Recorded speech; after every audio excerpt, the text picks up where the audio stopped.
Audit नहीं पढ़ा, लो पढ़ा है? बताओ शेयर होल्डर क्या होता है? कंपनी में इन्वेस्ट करता है, एज अ ओनर बनता है। अगर शेयर होल्डर ओनर बनता है कंपनी में, तो लेट्स सपोज आज आप लोग इन्वेस्ट करते हो कौन सी ऐप से? ग्रो से। आपने खोला ग्रो, आपने अंबानी जी की कंपनी निकाली रिलायंस, और आपने उसके शेयर खरीद लिए। अब आप रिलायंस के शेयर होल्डर बन गए, ओनर बन गए। तो कल आप सूट बूट पहनो और मुंबई जाओ अंबानी जी के पास, को अंबानी जी हटो ज़रा साइड में, आज से हम ओनर हैं। तो ये चल जाएगा क्या? हट जाएंगे वो। क्यों? अभी तो आपने कहा ओनर। चलो परसेंटेज ऑफ ओनरशिप काफ़ी कम है। अब एक काम करते हैं, हटा नहीं सकते। आप बोलो अंबानी जी अपने साथ में एक हमारी भी कुर्सी डाल दो ज़रा, हम भी बैठ जाएं ज़रा आपके साथ। कम ही तो है ना, हटा थोड़ी रहे, हम तो ओनर हैं ही। तो आप ऐसे कर सकते हो क्या? नहीं कर सकते। क्यों नहीं कर सकते? हाँ तो बताओ क्यों नहीं कर सकते? अच्छा चलो मैं तुमको कहानी सुनाता हूँ कि शेयर होल्डर कहाँ से आया। और हम अपनी कहानी मतलब अपनी क्लास की शुरुआत हमेशा मोस्टली कहानी से ही करते हैं। शेयर होल्डर आपने लॉ में पढ़ा हुआ है, आपको थोड़ा सा पता है कि शेयर होल्डर का मतलब है जिसने कंपनी के शेयर्स खरीदे और जो ओनर होता है कंपनी का, हम उसको ओनर बोलते हैं। हम उसको ओनर क्यों बोलते हैं, शेयर होल्डर टर्म कहाँ से आई, हम आज इसकी कहानी सुनते हैं और फिर धीरे धीरे सुनते सुनते आपको समझ में आ जाएगा कि ऑडिट की ज़रूरत हमें आखिर पड़ी ही क्यों, ऑडिट जैसा सब्जेक्ट आया ही क्यों। बच्चे बोलते हैं कि सर ऑडिट याद नहीं होता, ऑडिट सबसे मुश्किल सब्जेक्ट है सीए इंटर में, सीए फाइनल में। सीए फाइनल वाले बच्चे तो ये भी बोलते हैं कि सर 3 साल ऑडिट करते हैं और फिर फाइनल में आके ऑडिट में फेल होते हैं। तो ऐसा क्यों है कि ऑडिट बनाया गया कि कोई इंसान बोर हो रहा था सुबह सुबह, उसने कहा चलो बच्चों को परेशान करने के लिए हम एक नया सब्जेक्ट लिखते हैं, उसका नाम रखेंगे ऑडिट। तो ऐसा तो नहीं हुआ होगा। कहानी सुना। पढ़ाई करना पसंद है आप लोगों को? कह रहा बिल्कुल भी नहीं। कब से पसंद नहीं है? कभी से ही नहीं है। तो आप ही के जैसा एक बच्चा था छोटा, जिसके पापा टीचर थे, स्कूल में पढ़ाते थे, वो 5 भाई बहन थे और उसके पापा टीचर थे। उसके बाद भी उस लड़के को पढ़ाई करना बिल्कुल पसंद था। 5वीं 6ठी क्लास तक उसने जैसे तैसे घसीटा और उसके बाद हाथ जोड़ लिया कि पिताजी मैं नहीं पढ़ सकता और मेरा बैग लो। उसके पिता ने उसको मारा पीटा, समझाने की कोशिश की, सब तरह की हथकंडे अपना लिए, पर वो लड़का मान ही नहीं रहा। तो आखिर में जाके उन्होंने कहा कि भाई छोड़ दो पढ़ाई, अब क्या करे, क्या करेगा? अब एक लड़का पढ़ाई छोड़ के क्या करे बताओ? बिजनेस करेगा। क्या बिजनेस करेगा? है? क्या कहते थे तुम्हारे मम्मी पापा, पढ़ोगे नहीं तो बड़े होके क्या करोगे? रेडी लगाओगे। तो उस लड़के ने सोचा कि हम रेडी लगाते हैं।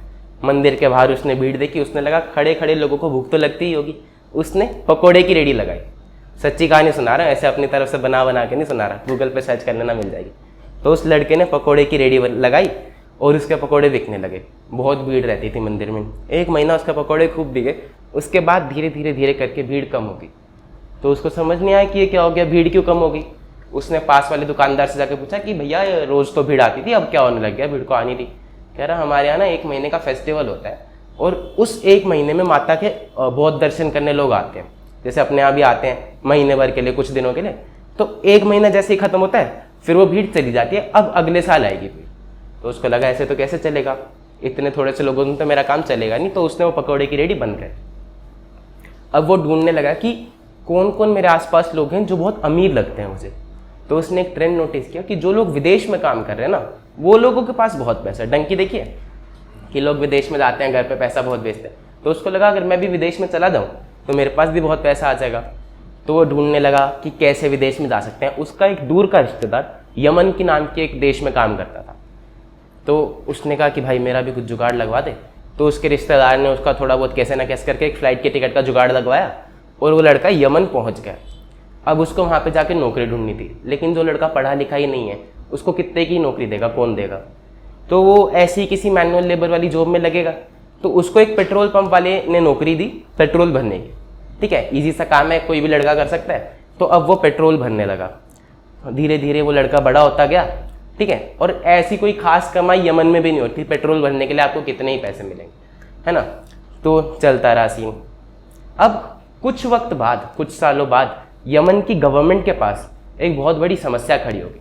समस्या ये थी कि उनकी करेंसी कम हो रही थी, उनके देश की करेंसी कम होने लगी धीरे धीरे। अब सोचो हमारे इंडिया में करेंसी अगर कम होती जाए, आपके पास पैसे बचे ही ना, मार्केट में पैसे ही ना हो, और इतने सारे पैसे कम हो जाए कि सरकार को पता लगे, तो सरकार को कुछ ना कुछ एक्शन लेना पड़ेगा।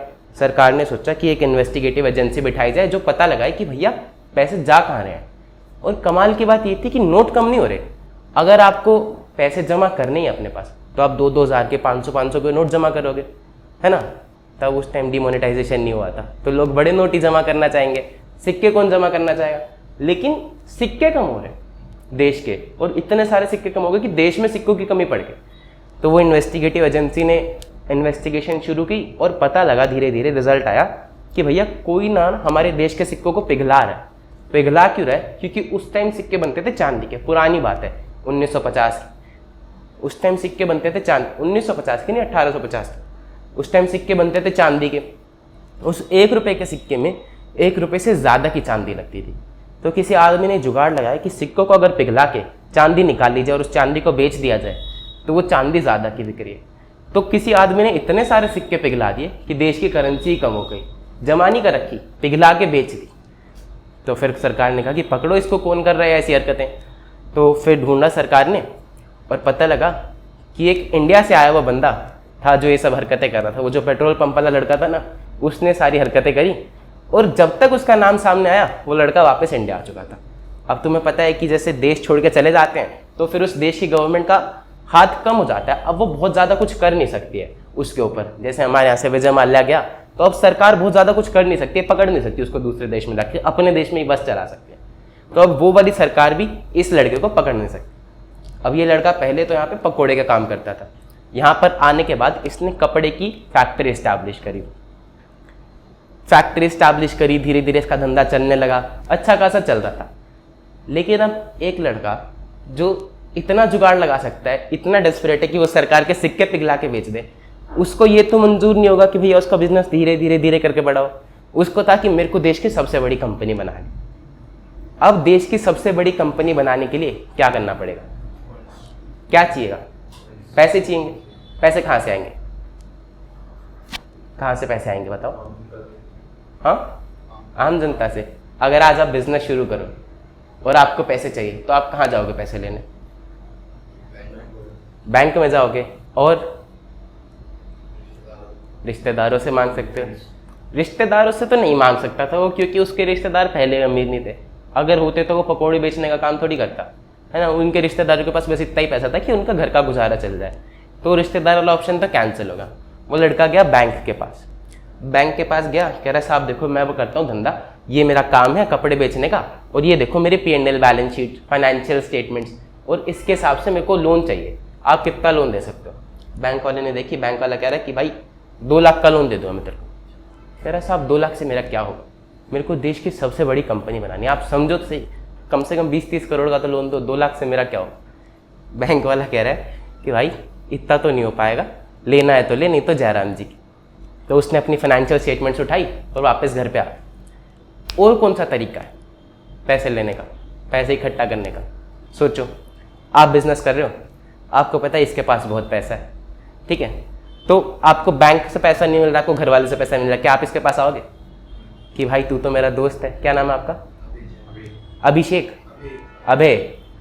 तो अभय के पास आए आप, आपने कहा कि भाई मेरे को पैसा चाहिए और तू एक काम कर ना, मेरे बिजनेस में पार्टनरशिप ले, देख अपन बहुत बढ़िया धंधा करेंगे, दोनों साथ में मिलकर काम करेंगे। एक तरीका है कि पार्टनर्स बना लिए जाए, लेकिन अब उसको बहुत पैसा चाहिए, तो बहुत पैसा तो एक बंदे से नहीं मिल सकता। तो उसने फिर से एक जुगाड़ फिट करा। जैसे पहले इंडिया वाले जुगाड़ में माहिर होते हैं, उसने पहले एक जुगाड़ लगाया था, इस बार फिर से एक जुगाड़ फिट करा। उसने अपने घर से एक स्टूल उठाया और स्टूल ले जाके मार्केट में रखा। एक लिया उसने मार्केट से भोपू, भोपू देखा आपने, वो सुनो सुनो वाला। स्टूल के ऊपर मार्केट के बीचों बीच वो लड़का खड़ा हुआ और आवाज़ लगाने लगा कि सुनो सुनो सुनो। सारी धीरे धीरे धीरे करके लोग जमा होने लगे मार्केट में, उन्हें लगा अभी मदारी खेल दिखाएगा। तो उसने बातचीत शुरू करी। उसने कहा कि देखो मेरा नाम है धीरू भाई अंबानी, मैं कपड़े की फैक्ट्री चलाता हूँ, मैं अपने इतने सालों से बिजनेस कर रहा हूँ और मेरा विजन है देश की सबसे बड़ी कंपनी बनाने का। आप सब लोग, आपका भी कभी ना कभी कोई सपना रहा होगा कि आपके बच्चे अच्छे स्कूल में पढ़े, अच्छे कॉलेज में पढ़े, आपके पास भी एक अच्छी गाड़ी हो, लेकिन आपकी जॉब से वो सब मिल नहीं पा रहा है। आपके पास अलग से बिजनेस करने का टाइम नहीं बचता है। आप घर भी जाओगे, जॉब भी संभालोगे, सब संभालोगे, तो फिर कहाँ से करोगे? एक काम करते हैं, आप मेरे बिजनेस में पैसे लगाओ, मैं आपको प्रॉफिट्स दूंगा, मैं आपको अपने बिजनेस का हिस्सा दूंगा, ओनर बनाऊंगा। जैसा अपने बिजनेस का मालिक मैं, वैसा ही मेरे बिजनेस का मालिक आप। आपने पैसा लगाया, काम मैं करूंगा, आपको काम नहीं करना, आपको प्रॉफिट्स दूंगा। जितने प्रॉफिट्स मेरे उतने ही प्रॉफिट्स आपके, जितना हिस्सा मेरा उतना ही हिस्सा आपका। सही है? आप पैसे लगाओ और आपके 1 रुपए को मैं 10 करके दूंगा, 10 को 100 करके दूंगा, 100 को 1000 करके दूंगा। जितना मर्जी पैसा आप लगाना चाहे उतना पैसा लगाइए, कोई पाबंदी नहीं है, कोई मिनिमम रिक्वायरमेंट नहीं है, जितनी आपकी इच्छा। और मैं गारंटी देता हूं कि मैं आपको देश की सबसे बड़ी कंपनी का मालिक बना कर। तो अब इतनी सारी भीड़ थी, क्या होगा? कुछ लोग पैसा लगाएंगे और कुछ लोग नहीं लगाएंगे। पागल है, ऐसी पैसे थोड़ी दे देंगे किसी को। तो कुछ लोगों ने पैसे लगाए साहब और कुछ लोगों ने पैसे नहीं लगाए। उसके पास अब इनफ पैसे आ गए कि अपने धंधे को आगे बढ़ा सके और थोड़ा ग्रो कर सके। अब आपको नाम पता चल ही गया कि वो धीरू भाई अंबानी था, तो आपको पता है कि धीरे धीरे उन्होंने क्या किया, देश की सबसे बड़ी कंपनी बनाई कुछ सालों में। और जिन भी लोगों के पैसे थे उन्होंने लगाए थे, उन लोगों को भी उन्होंने बहुत प्रॉफिट्स कमा के दिए। वो लोग भी उतने ही अमीर बने जितने अंबानी साहब बने थे। ठीक है, अब उन लोगों के सारे सपने पूरे होने लगे, उनके बच्चे बड़े स्कूल में जाने लगे, उनके पास अच्छी गाड़ियां थी। अब यहाँ पर 2 लोगों को समस्या थी। किस किस को? सोचो। एक तो जिन्होंने पैसे नहीं लगाए। अंबानी साहब का तो बिजनेस इतना बड़ा हो गया, उनको क्यों समस्या होने लगी? सोचो। दूसरा इंसान कौन? बैंक। बैंक को क्यों समस्या होगी भाई? एक बात बताओ, बैंक के पास पैसे लेने गए थे, उनने पैसे नहीं दिए। अगर बैंक पैसे दे भी देता तो बैंक को तो सिर्फ इंटरेस्ट मिलता, प्रॉफिट थोड़ी मिलता। तो उसने अंबानी जी को ना देके किसी और को दे दिए होंगे। बैंक को क्या समस्या होनी थी? दूसरा आदमी को, दूसरे लोग थे कॉम्पिटिटर्स। क्यों? क्यों भाई? सामने वाला कॉम्पिटिटर है, अब वो इतनी बड़ी कंपनी बना गया तो मार्केट में शेयर उसका होगा, कस्टमर उसके पास जाएगा। दूसरी बात कि यार वो भी हमारे साथ का ही था, उसने पैसे लिए और इतनी बड़ी कंपनी बना ली, हम भी तो बना सकते थे। तो हमें भी बनानी है इतनी बड़ी कंपनी, अपने धंधे को तो हर कोई ग्रो करना चाहेगा। ठीक है, तो अब एक तरफ वो लोग हैं जो पैसे लगाना चाहते हैं कि भाई हमारे पास भी प्रॉफिट्स आए, और एक तरफ वो लोग हैं जो बिजनेस को बड़ा करना चाहते हैं, जिनको पैसे चाहिए। इकोनॉमिक्स बड़ी, मार्केट में डिमांड भी आ गई, सप्लाई भी आ गई, तो अब क्या होगा? और लोग मार्केट में आने लगेंगे और लोग पैसे लगाने लगेंगे। ठीक है, तो अब दूसरे नंबर पे आता है मार्केट में विजय माल्या। नाम सुना आपने? विजय माल्या भी स्टूल लेके आया, उसने भी भोंपू लिया और वो भी खड़ा हुआ, कह रहा अरे यार मैं तुम्हारी कंपनी को, मैं अपनी कंपनी को अंबानी जी से भी बड़ी कंपनी बनाऊंगा। अंबानी जी ने तुम्हें अमीर बनाया, मैं तुम्हें सुपर रिच बनाऊंगा। अंबानी जी कपड़े बेचते हैं, हम दारू बेचेंगे, दारू में मार्जिन ही मार्जिन है। आप मेरी कंपनी में पैसे लगाओ तो सही, हम लग्जरी आइटम्स बेचेंगे, हम लोगों को फ्लाइट में उड़ाएंगे। जितने पैसे आप लगाओगे ना उसके 10 गुना 100 गुना मैं आपको करके दूंगा, आप एक बार ही पैसे लगाओ। अब लोगों को पहले ही था कि भाई मेरे को पैसे लगाने हैं, इतना बड़ी ऑफर भी मिल रहा है, उन्होंने पैसे लगाए। फिर विजय माल्या ने एक एक करके कंपनी शुरू करी। पहले किंगफिशर दारू की कंपनी, फिर उसने याच की कंपनी शुरू करी, ट्रैवल्स की कंपनी शुरू करी, एयरलाइंस शुरू करी, सब कुछ शुरू करा। धीरे धीरे करके शेयर होल्डर्स के पैसे बहुत बढ़ रहे थे, हर कोई खुश, विजय माल्या भी खुश, शेयर होल्डर्स भी खुश। लोग पैसे लगाए जा रहे हैं कि भैया हमारे पैसे और ग्रो होंगे। और फिर एक दिन आता है जिस दिन वो लोग सुबह उठते हैं और उन्हें न्यूज़ में दिखता है कि विजय माल्या सबके पैसे लेके भाग गया दूसरे देश। अब लोगों के पैसे डूब गए। ठीक है, कहानी को यहाँ पे रोकते हैं। पहले आपको समझ में आ गया कि शेयर होल्डर कहाँ से आया। अंबानी जी ने देश का पहला आईपीओ निकाला। किस तरह से निकाला कि भाई मेरी कंपनी में तुम पैसा लगाओ, जितना मैं हिस्सेदार उतना ही तुम हिस्सेदार। शेयर को हिंदी में क्या कहते हैं? इसने पिज्ज़ा मंगाया, आपने बोला कि भाई थोड़ा मेरे साथ भी शेयर कर ले, हिस्सा। अंबानी जी ने कहा था कि जितना मेरी कंपनी का मैं हिस्सेदार उतना ही आप हिस्सेदार। तो शेयर होल्डर का मतलब होता है हिस्सेदार, ओनर। सही है, अब समझ में आ गया कि ओनर क्यों बोलते हैं। तो अंबानी जी के साथ वो भी डिसीजन ले सकते हैं। सेकेंडली फिर आया विजय माल्या, वो पैसे लेके भाग गया। तो अब क्या होगा मार्केट में, सोचो कि कुछ लोग हैं जो पैसे लगाना चाहते हैं, कुछ बिजनेसमैन हैं जो पैसे लेना चाहते हैं। अब कोई और बंदा आएगा, स्टूल पे खड़ा होगा, बोलेगा कि भैया मैं बहुत बड़ी कंपनी बनाऊंगा, तो क्या लोग पैसा लगाएंगे? बताओ। डरेंगे लोग, इंटरेस्ट नहीं होगा।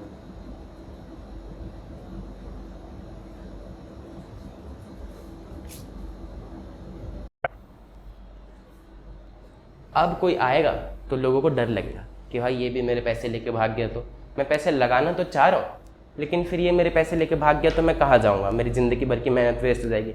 अपने पैसे से मैं मुझे नहीं कर पाया, वो मुझे कर रहा है मेरे पैसे से उधर जाके। तो अब मार्केट में पैसा लगाना चाहने के बावजूद भी लोग लगा नहीं पाएंगे पैसे, और जिसको पैसा चाहिए था उसको पैसा मिलेगा नहीं। तो पुराने ज़माने में जब ऐसा कुछ होता था तो लोग क्या करते थे, गुरुजी के पास जाते थे कि गुरुजी हमारी मदद करो। पेड़ के नीचे गुरुजी बैठे होते थे, तो सारे लोग जाते हैं गुरुजी के पास पेड़ के नीचे कि गुरुजी हमारी रक्षा करो, हमारे पास ये समस्या है। इतने लोग गुरुजी को अपनी समस्या सुना रहे थे, इतने में अंबानी जी भी भागे भागे आए। छोटे अंबानी जी पता है, 2 अंबानी ब्रदर्स हैं, एक मुकेश अंबानी एक अनिल अंबानी, तो छोटे वाले अनिल अंबानी। तो वो भी भागे भागे आए, कह रहे गुरुजी मेरी भी रक्षा करो, मुझे भी कुछ समस्या है। गुरुजी कह रहे इनकी समस्या तो मेरे को समझ में आ गई कि ये पैसा लगाना चाह रहे हैं पर पता नहीं चल रहा, ट्रस्ट नहीं कर पा। तुम्हारी क्या समस्या है? तुम्हारी तो कंपनी ऑलरेडी बड़ी है, तुम्हें तो और पैसे उठाने भी नहीं है। कह रहे समस्या ये नहीं कि मेरी कंपनी को पैसा चाहिए, पैसा तो बहुत है, कंपनी बड़ी भी है, हर शहर हर गली में मेरी कंपनी की ब्रांच है, लेकिन अब वो ब्रांच वाला जो मुझे फाइनेंशियल स्टेटमेंट्स बना के दे रहा है, मैं कैसे ट्रस्ट करूं कि वो सही? इतने सारे लोग हैं, सब पे तो मैं नज़र नहीं रख सकता, सबकी तो मैं चेकिंग नहीं कर सकता नन्ही सी जान। तो कैसे मैं ट्रस्ट करूं कि कौन सा ब्रांच वाला मुझे सही रिपोर्ट दे रहा है और कौन सा ब्रांच वाला मुझे सही रिपोर्ट नहीं दे रहा है? और अगर कल को वो फ्रॉड करके भाग गया विजय माल्या की तरह, तो लोग गर्दन किसके पकड़ेंगे? अंबानी जी की, क्योंकि पैसा तो उनके नाम पे लगा हुआ है। तो अब मैं किस पे ट्रस्ट करूं, किस पे ट्रस्ट ना करूं? ठीक है, 2 लोगों की समस्या होगी, एक शेयर होल्डर, फिर जिसका बड़ा बिजनेस है। अब जिनका छोटा बिजनेस है उनकी भी कोई समस्या है। क्या समस्या है? कि उनको पैसा मिल नहीं रहा मार्केट से। तो पैसा लोग नहीं दे रहे, तो फिर वो कहाँ जाएगा पैसा लेने? बैंक के पास। नया बिजनेसमैन है, बैंक के पास गया, कह रहा साहब देखो 2 साल से धंधा कर रहा, छोटा बिजनेस है, बड़ा करना चाहता हूँ, लोन चाहिए, आप लोन दे दो। ये financial statements. Bank financial statement देख के कह रहा है यार दे तो देते हम, पर अब हम ट्रस्ट नहीं कर सकते आपकी फाइनेंशियल स्टेटमेंट पे। जब से विजय माल्या भागा ना, हमारा भरोसा उठ गया मार्केट पे से कि कौन पैसे देगा कौन नहीं देगा, मेरी तो नौकरी चली जाएगी तुम पैसे लेके भाग गए तो हम नहीं दे रहे, हम तो सिर्फ इस्टेब्लिश्ड बिजनेस को देंगे। तो वो भी आता भागा भागा नया बिजनेसमैन गुरुजी के पास कि मेरी समस्या को सोल्व करो। तो अब आप मुझे बताओ कि इनकी समस्या को कैसे सोल्व करेंगे? पहले समस्या बताओ, एक शब्द में क्या समस्या?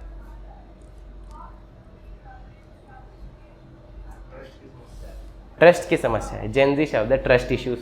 ट्रस्ट इश्यूज हो रहे हैं मार्केट में, तो अब इस समस्या को सॉल्व कैसे करा जाए? सोचो। चेकिंग कराई जाए अकाउंट्स की। चलो गुरुजी ने कहा कि चेकिंग करा लो अकाउंट्स की। एक बंदा जिसको लॉ की नॉलेज है, अकाउंट्स की नॉलेज है, टैक्स की नॉलेज है, अगर कोई ऐसा एक्सपर्ट बंदा आके कह दे इनके अकाउंट चेक करके कि अकाउंट सही है तो मान जाओगे? ठीक है, तो वो लोग कह रहे हैं हाँ मान जाएंगे। अब अंबानी जी की कंपनी में भेजा या फिर किसी और बंदे की कंपनी में भेजा उस एक्सपर्ट बंदे को। आप जानते हैं ऐसा एक्सपर्ट बंदा कौन है? Chartered accountant, CA. तो ऐसा एक्सपर्ट बंदा सीए, उसको हमने भेजा अंबानी जी की कंपनी में, और अंबानी जी कर रहे हैं कुछ झोल झाल। ठीक है, तो उसने पकड़ लिया। अब पकड़ लिया, वो रिपोर्ट करने ही वाला आप लोगों को कल। इतने में अंबानी जी ने उसको अपने ऑफिस में बुलाया, कह रहे इधर। हाँ भाई क्या सीन? कह रहा साहब गलती पकड़ी आपके फाइनेंशियल स्टेटमेंट में, कल बताने वाला। कह रहा सैलरी वैलरी नहीं चाहिए, कहते अगली बार की बोनस इंक्रीमेंट भूल गया, ट्रिप करा देंगे तेरा थाईलैंड का, देख ले। बच्चे बाल बच्चे पालने नहीं है तेरे को। तो अब अगर उसको सैलरी की धमकी देंगे, बोनस की धमकी देंगे, तो क्या वो बंदा रिपोर्ट कर पाएगा?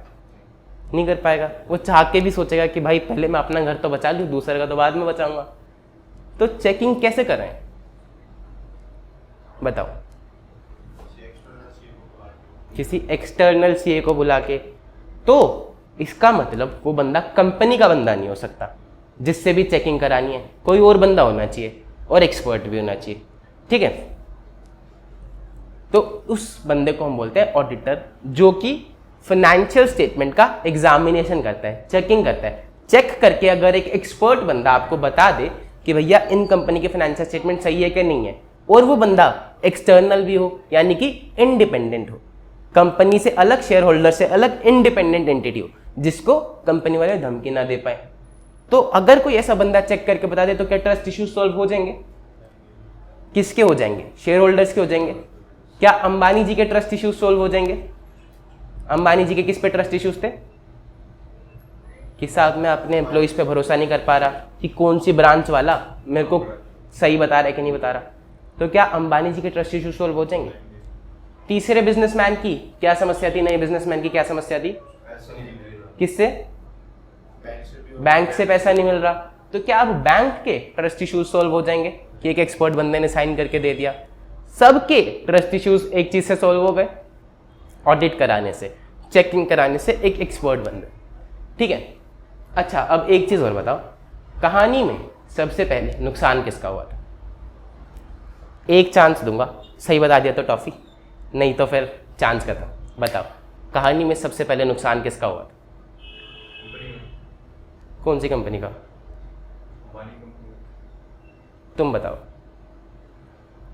किसका नुकसान हुआ था? अरे बस कोई बात नहीं, टॉफी की तो बात है, इतनी की एक जान अटक गई गले में। बताओ किसका नुकसान हुआ था? इन्वेस्टर्स का नहीं, कहानी में सबसे पहले नुकसान हुआ था सरकार का। याद है, सरकार के सिक्के पिघला दिए थे।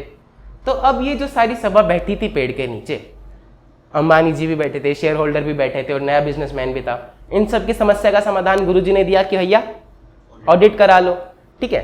तो इन सबको देख के एक बंदा और खुश हो रहा था जिसका सबसे पहले नुकसान हुआ था, सरकार। अब बताओ सरकार को क्या फायदा है ऑडिट कराने से? सोचो, सरकार को बिजनेस से क्या मिलता है? टैक्स मिलता है। अब अगर कोई चेकिंग कर ही नहीं रहा तो आप अपना प्रॉफिट ज्यादा दिखाओगे कि कम दिखाओगे?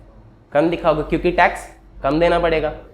लेकिन अब जब ऑडिट होगी तो प्रॉफिट पूरा दिखाना पड़ेगा जितना है, तो सरकार को तसल्ली रहेगी कि भाई मेरे को टैक्स मेरा पूरा मिल रहा है, टैक्स का कलेक्शन बढ़ जाएगा, तो सरकार भी खुश हो रही है। ये सारा मामला ट्रस्ट इश्यूज शुरू किसकी वजह से हुआ था? विजय माल्या भाग गया था, ठीक है। तो अब क्या क्या करके भागा था? फ्रॉड करके भागा था। तो अब कोई फ्रॉड करने वाला होगा तो क्या वो पकड़ में आ जाएगा? आ जाएगा। चलो आओ एक टॉपिक पे आते हैं, थोड़ा सा तुम्हें पढ़ाते हैं कि कहानी में अपने मन से नहीं सुना रहा, कुछ काम की कहानी है। आओ पेज नंबर 6 पे आओ।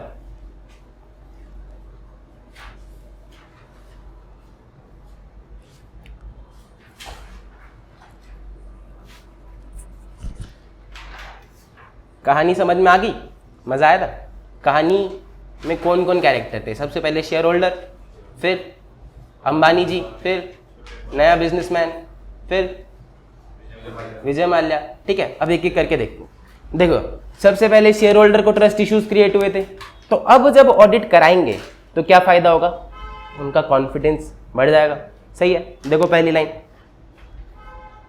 Audited accounts provide high quality information, it gives confidence to the users that information on which they are relying is qualitative and it is the outcome of an exercise carried out by following auditing standards recognized globally. Red keyword है gives confidence, ठीक है। तो auditor share holders का confidence बढ़ जाएगा। अब पहली line में लिखा है audited accounts provide high quality information. High quality का मतलब क्या होता है? कौन सी इंफॉर्मेशन हाई क्वालिटी होगी जिसपे आप भरोसा कर पाए कि नहीं कर पाए? कर पाए, ठीक है। तो अब हाई क्वालिटी कैसे होगी ऑडिटेड अकाउंट्स? क्योंकि इसको एक एक्सपर्ट ने देख लिया, रिव्यू कर दिया, साइन कर दिया कि भैया ये सही है।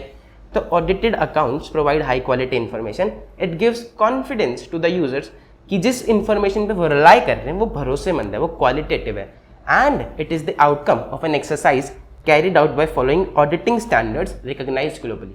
आपने बैलेंस शीट बनाई है, बैलेंस शीट किस फॉर्मेट के हिसाब से बनाते हैं? हाँ, टी शेप 11वीं में बनाते थे बेटा। शेड्यूल 3 के हिसाब से बनाते हैं बैलेंस शीट। शेड्यूल 3 में सबसे ऊपर क्या आता है? शेयर होल्डर फंड, फिर शेयर कैपिटल। आप लोगों ने एक ही जवाब दिया, शेयर होल्डर फंड्स फिर शेयर कैपिटल, क्योंकि आपको पता है कि एक सेट फॉर्मेट है। ये सेट फॉर्मेट कहाँ से आया? शेड्यूल 3 से आया। अकाउंटिंग स्टैंडर्ड्स होती है एक चीज, आपको पता है कि इन्वेंट्री का वैल्यूएशन कैसे करा जाता है, आपको पता है कि इस चीज को कैसे प्रेजेंट करना है, ये चीज कहाँ पे आएगी, ट्रेडिंग P&L में सेल्स इस साइड में आएगी और परचेज इस साइड में आएगा, है ना। तो ये सब एक सेट फॉर्मेट है ताकि आप ग्लोबली किसी भी ऑर्गेनाइजेशन की ट्रेडिंग P&L बैलेंस शीट देखो तो आप इन्हें कंपेयर कर पाओ। प्रॉफिट्स हमेशा रिजर्व एंड सरप्लस में ऐड होंगे। आपको पता है कि प्रॉफिट या लॉसेस कहाँ दिखेंगे आपको कंपनी का, आपको पता है कि शेयर होल्डर फंड कहाँ दिखेंगे, आपको ढूंढना नहीं पड़ेगा, आपके लिए कंपैरिजन करना ईजी हो जाएगा और इससे आपका कॉन्फिडेंस बढ़ता है कि भैया ये इन्फॉर्मेशन सही है। सिमिलरली ऑडिट करते टाइम भी हम ऑडिटिंग स्टैंडर्ड्स का इस्तेमाल करते हैं। ऑडिटिंग स्टैंडर्ड्स पूरी दुनिया में लगते हैं और ऑडिट उसके हिसाब से की जाती है। कोई भी अपनी मर्जी से जाके ऐसे नहीं कर सकता कि हाँ भैया चल ठीक है मौज मार, नहीं, ऑडिटिंग स्टैंडर्ड्स के हिसाब से उसको ऑडिट करनी पड़ती है और तब जाके एक रिजल्ट आता है कि भैया ये सही है। तो इसीलिए उनका भरोसा बढ़ता है क्योंकि ऑडिटिंग स्टैंडर्ड्स के हिसाब से होती है और ऑडिटिंग स्टैंडर्ड्स ग्लोबली रिकॉग्नाइज्ड। समझ में आई? शेयर होल्डर का क्या फायदा था? उनका कॉन्फिडेंस बढ़ गया। ठीक है, कॉन्फिडेंस कैसे बढ़ा? क्योंकि वो कंपनी का बंदा नहीं है, वो बंदा है अलग, इंडिपेंडेंट। सही है। देखो, in case of company shareholders may और may not be involved in the daily affairs of the company. क्या शेयर होल्डर रोज अंबानी जी के साथ जाके रिलायंस में काम करते हैं क्या? नहीं करते। The financial statements are prepared by management consisting of directors. Financial statement management बनाती है और शेयर होल्डर्स क्योंकि ओनर्स है कंपनी के, they need an independent mechanism so that their financial information is qualitative and reliable, hence their interest is safeguarded by audit. इसीलिए उनका interest बच जाता है। इंटरेस्ट बोले तो उनका इंटरेस्ट किस चीज में है? शेयर होल्डर्स का पैसे में, उन्होंने पैसे लगा रखे हैं तो उनका जो फाइनेंशियल इंटरेस्ट है उसकी रक्षा होती है क्योंकि ऑडिट कराया जाता है। ऑडिट करके उनको पता चल जाता है भैया हम सही जगह पैसा लगा। सही है, शेयर होल्डर्स का फायदा हो गया। फिर नया बिजनेसमैन था, क्या समस्या थी उसको? पैसे मिल नहीं रहे। किससे नहीं मिल रहे? बैंक से नहीं मिल रहे। क्यों? क्योंकि बैंक वाला ट्रस्ट नहीं कर रहा। तो अब क्या उसकी समस्या सॉल्व हो जाएगी? देखो अगली line, audited financial statements can be relied upon bye lenders और bankers for making their credit decision, that is whether to lend or not to lend to a particular entity. सही है। फिर अंबानी जी की क्या समस्या थी कि गली गली में ब्रांच है, ब्रांच में एम्प्लॉइज हैं, तो किस पे ट्रस्ट करे, कौन सी ब्रांच वाले पे और कौन सी ब्रांच वाले पे ना करे। कोई एम्प्लॉय फ्रॉड कर रहा हो तो अब ऑडिट कराएंगे तो समस्या सॉल्व हो जाएगी क्या? और अब जब ऑडिट कराएंगे तो क्या एम्प्लॉइज फ्रॉड करेंगे या करने से बचेंगे? क्यों? कि पकड़े जाएंगे भैया कल को। देखो, an audit acts as a moral check on employees from committing frauds for the fear of being discovered, कि कहीं कल पकड़े ना जाएं। सही है। फिर सरकार का नुकसान हुआ था तो अब सरकार को क्या फायदा होगा? टैक्स लायबिलिटी सही कैलकुलेट होगी। देखो, audited financial statements are helpful to government for determining tax liabilities. सारा ट्रस्ट इश्यूज शुरू किसकी वजह से हुआ था? माल्या की वजह से। उसने फ्रॉड करा था तो अब क्या फ्रॉड पकड़े जाएंगे? देखो, ऑडिट में ऑल्सो डिटेक्ट फ्रॉड और एरर और बोथ। सही है। अगर कोई आदमी फ्रॉड नहीं भी कर रहा है, हो सकता है उसके फाइनेंशियल स्टेटमेंट में कुछ कमी रह गई हो, सही से प्रेजेंट ना कर पाया। हम एक्सपर्ट हैं, सीए एक्सपर्ट है, वो बता देगा देखने के बाद कि भैया ये ठीक कर ले। तो अगर कोई डेफिशिएंसी होगी तो उसको भी पॉइंट आउट कर पाएगा। An audit reviews existence and operations of various control operating in an entity, hence it is useful at pointing out deficiencies. सही है, समझ में आया? पिक्चर्स देख के कहानी याद आ रही है, पॉइंट्स याद आ रही है कि पहले शेयर होल्डर, फिर अंबानी जी, फिर विजय माल्या, फिर नया बिजनेसमैन, इन सब की वजह से, और फिर सरकार, है ना। पिक्चर्स देख के आपको सारे पॉइंट्स याद आ जाएंगे सर। 1 मिनट पढ़ लो फिर हम आगे बढ़ते हैं। और कोई डाउट, दिक्कत, परेशानी है तो पूछो।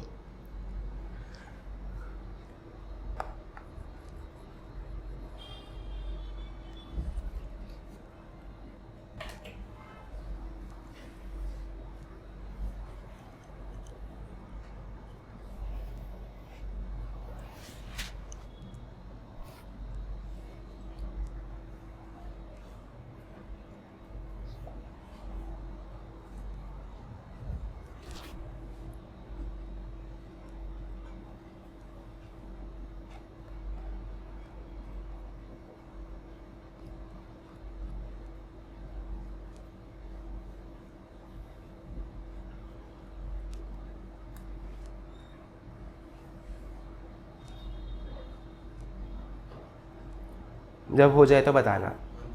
हो गया? अच्छा एक बात बताओ, एक तरफ तो शेयर होल्डर्स थे कहानी में, उन्होंने पैसा लगाया अंबानी जी में, उन्होंने पैसा लगाया विजय माल्या में ताकि उनको प्रॉफिट्स मिल सके, सही है। उन्होंने इन्वेस्टमेंट करी, विजय माल्या लेके भाग गया। चलो इन्वेस्टमेंट में तो प्रॉफिट एंड लॉस होता रहता है, वो तो एक तरफ की बात है। अब आप लोग घर गए मेरी क्लास के बाद, आपने सोचा सर ने बहुत पका दिया, अब मैं यूट्यूब चलाऊँगा। यूट्यूब चलाने लगे तो आपके सामने एक ऐड आई कि ये बेचारा बच्चा, इसका ऑपरेशन है, इसके पास पैसे नहीं है, इसके माता पिता बहुत गरीब है वरना ये मर जाएगा, इसके लिए आप कुछ डोनेट कर सकते हैं। या फिर ये गरीब जानवर है, लाचार जानवर है जो सड़क पर मिला था, हमें इसके पैसे से इलाज कराना, आप कुछ पैसे डोनेट कर दें। आप बहुत सारे लोग कुछ कुछ पैसा डोनेट करेंगे तो हम इसका इलाज करा पाएंगे। देखिए आपने ऐसी एड्स आती हैं अलग अलग। तो अब आपका दिल पिघल गया, आपने सोचा कि इसका इलाज तो होना ही चाहिए। आपने अपनी छोटी सी पॉकेट मनी से थोड़ा सा अमाउंट डोनेट किया। ऐसे बहुत सारे लोगों ने, 10 लाख लोगों ने थोड़ा अमाउंट डोनेट किया, उसके बाद 2 करोड़ रुपए इकट्ठे हो गए। अब उस 2 करोड़ से उसने इलाज कराने के बजाय बाहर चला गया और अब आपके पैसे से वो मजे कर रहा है। आपके पैसे से आपने आइसक्रीम नहीं लिया, वो आइसक्रीम खा रहा है, तो आपको कैसा लगेगा? और उस बेचारे का इलाज भी नहीं हुआ, कैसा लगेगा? अच्छा नहीं लगेगा कि हमने तो किसी की मदद के लिए पैसे दिए थे। यहाँ पर क्या करा सकते हैं हम? यहाँ पर भी आपको ट्रस्ट इश्यूज हैं कि सामने वाले को पैसे दें या ना दें, सामने वाला सही बंदा है भी कि नहीं है। तो यहाँ पर क्या कर सकते हैं? यहाँ पर भी चेकिंग करा लो, क्योंकि अगर उसके पास इतने पैसे आ रहे हैं तो वो फाइनेंशियल स्टेटमेंट्स बना ही सकते हैं कि भैया कितने डोनेशन आई, कितने पैसे हमने खर्च किए इलाज पे, है ना। तो यहाँ पर भी ऑडिट करा लें क्या, उससे समस्या सॉल्व हो जाएगी। ठीक है, अब एक बात सोचो, अंबानी जी आए थे भागे भागे कि गुरुजी रक्षा करो, मैं ब्रांच वाले एम्प्लॉइज पे ट्रस्ट नहीं कर पा रहा, तो गुरुजी ने कहा ऑडिट करा लो। फिर नया बिजनेसमैन भी आया भागा भागा, उसका तो छोटा सा ही बिजनेस था, साल भर से चल रहा था, उसने भी कहा कि मैं ऑडिट करा लेता हूँ तो बैंक वाला मेरे को लोन दे देगा, है ना। तो ऐसा हमने पढ़ा क्या कि सिर्फ बड़ी ही कंपनीज का ऑडिट होगा? छोटी वाला भी करा रहा था, नया बिजनेसमैन भी करा रहा था। तो कंपनी चाहे बड़ी हो चाहे छोटी, उसका भी ऑडिट हम करा लें, सही है। आओ एक सेकेंड हम पढ़ते हैं, पेज नंबर 1 पे आओ, ऑडिट की डेफिनेशन पढ़ते हैं। Meaning and nature of auditing. Audit क्या है? Audit is an independent examination. Independent बोले तो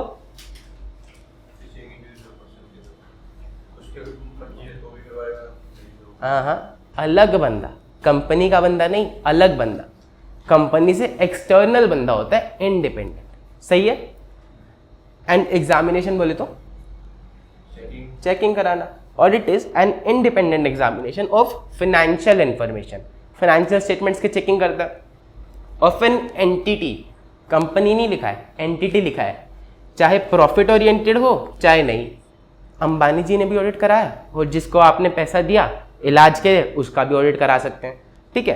and irrespective of its size और लीगल फॉर्म, चाहे छोटी हो चाहे बड़ी हो, दोनों का ऑडिट करा रहे। एंड लीगल फॉर्म का मतलब कंपनी, प्रोप्राइटरशिप, पार्टनरशिप, एनजीओ, कोई भी हो, हम उसका ऑडिट करा सकते हैं, जो भी फाइनेंशियल स्टेटमेंट्स बना रही है, जो भी पैसे से संबंधित, सही है।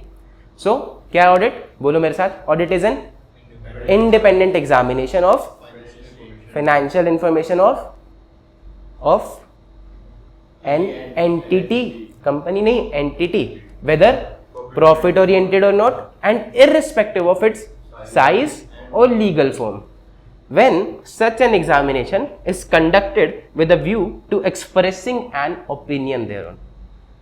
अब एक बात बताओ, आपने ऑडिटर को कहा कि भैया देखिए कंपनी में हमको लगा कुछ झोल चल रहा, तो ऑडिट करने जा।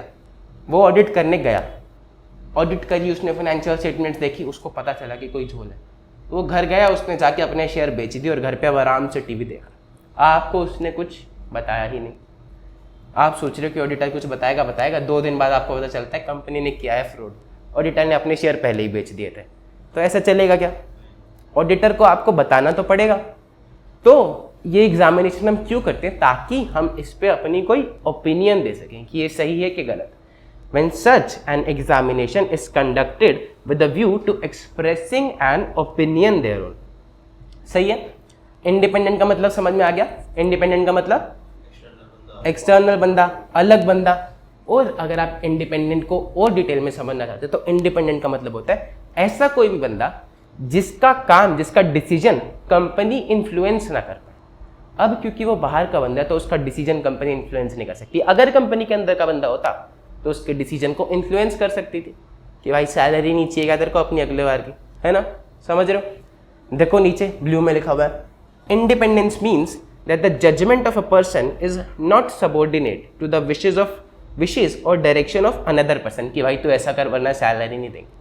तो उसकी जजमेंट किसी और के अधीन नहीं है, इसको हम बोलते हैं independent. Example, a CA cannot audit accounts of a concern in which his brother is sole proprietor और इन विच ही इज होल्डिंग शेयर।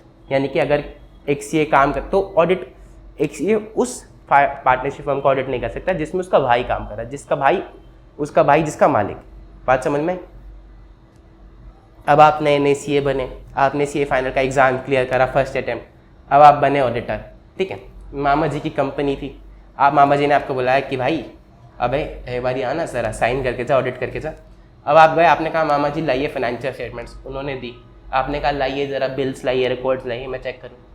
कह रहे तो इतना बड़ा हो गया, इसी दिन के लिए तेरे को पाल पोस के बड़ा किया था, अब तू मेरे फाइनेंशियल स्टेटमेंट्स चेक करेगा, साइन कर।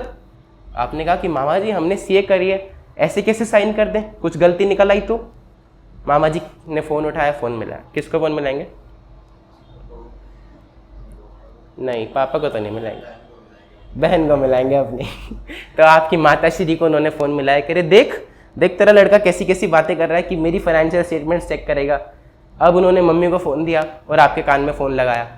मम्मी आपको कह रही है कि अब तू ऐसा करेगा, तू मेरे भाई की फाइनेंशियल स्टेटमेंट्स को चेक करेगा, इतना बड़ा हो गया, चुपचाप साइन कर दे। तो अब आप क्या साइन करोगे कि नहीं करोगे? नहीं करोगे, करना ही पड़ेगा आपको।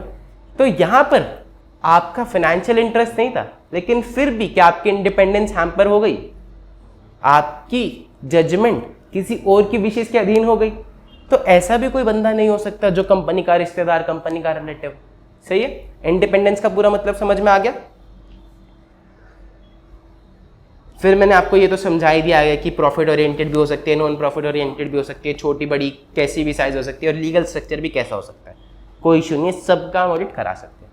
एक बार आप डेफिनेशन को पढ़ो और इस पूरे पैराग्राफ को पढ़ो, कहीं भी कोई डाउट दिक्कत परेशानी आई तो मुझसे पूछो, फिर हम आगे बढ़ते हैं। मेरी स्पीड फास्ट लग रही है क्या? सही लग रही है? ठीक है, कुछ दिक्कत लगे तो बता देना यार।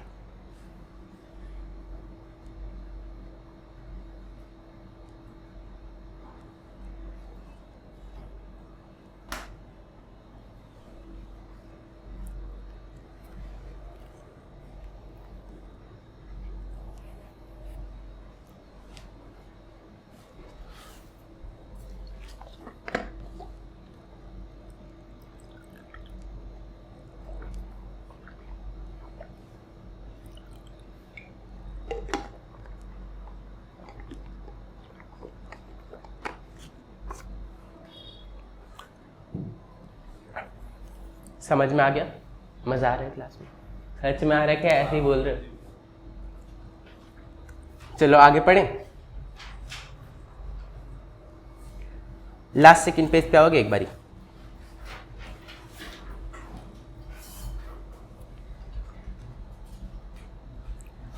Purpose of an audit, purpose of audit दिख रहा है? पर्पज का मतलब बोले तो उद्देश्य। उद्देश्य क्या था इसका? तो क्यों कराया गया था हमने ऑडिट, क्यों आइडिया आया था ऑडिट का, क्या समस्या थी? कॉन्फिडेंस बढ़ा सके, ट्रस्ट इश्यूज आ गए थे, कॉन्फिडेंस बढ़ाना था। तो देखो पढ़ो, the purpose of an audit is to enhance the degree of confidence of intended users of the financial statement. कौन हुआ इंटेंडेड यूजर्स? अंबानी कैसे हुआ? एग्जैक्टली, इंटेलिजेंस स्टूडेंट में कोई किसी ने जवाब नहीं दिया, अंबानी हुआ। हर कोई कहता है शेयर होल्डर। देखो शेयर होल्डर तो हुए ही इंटेंडेड यूजर्स। इंटेंडेड यूजर का मतलब होता है हर वो आदमी जिसका आपकी फाइनेंशियल स्टेटमेंट में कोई ना कोई इंटरेस्ट है, जो आपके फाइनेंशियल स्टेटमेंट्स को यूज करना चाहता है।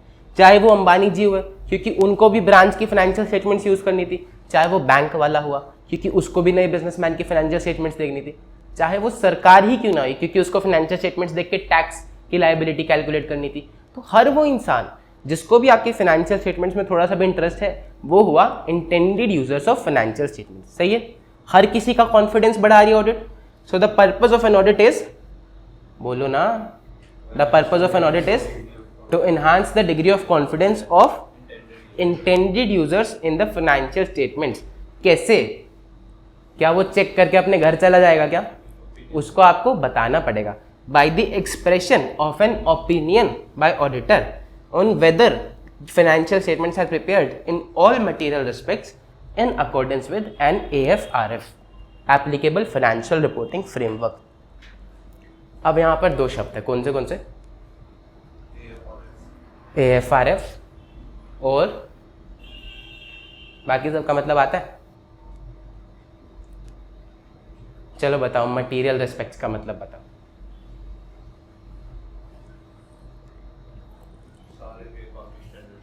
क्या?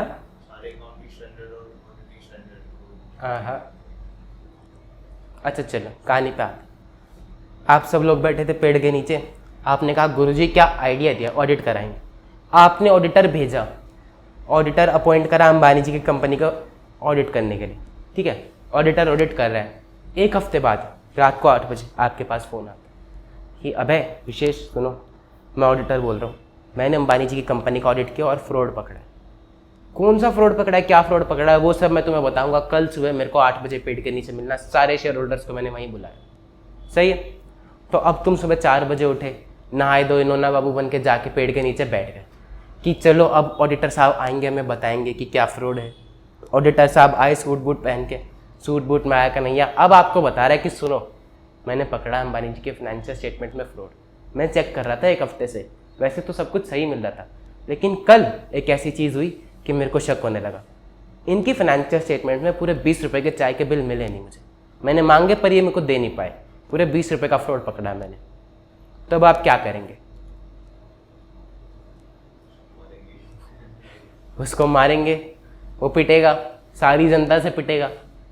लेकिन साहब कल को आप ही ऑडिटर बनने वाले हो सीए बन के, तो कल को आपकी भी पिटाई हो सकती है, आप ऐसा चाहेंगे? लेकिन आपका तो काम ही है कि आप बताओ कि क्या गलती है क्या नहीं है। फिर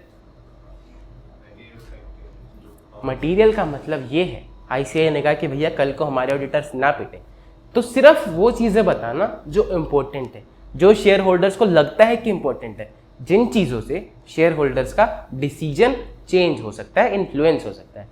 यही अगर ऑडिटर ने बता, आप एक बात बताओ, उसकी 20 रुपये की चाय के बिल की बात सुन के क्या आप अपने शेयर्स बेच दोगे क्या रिलायंस के?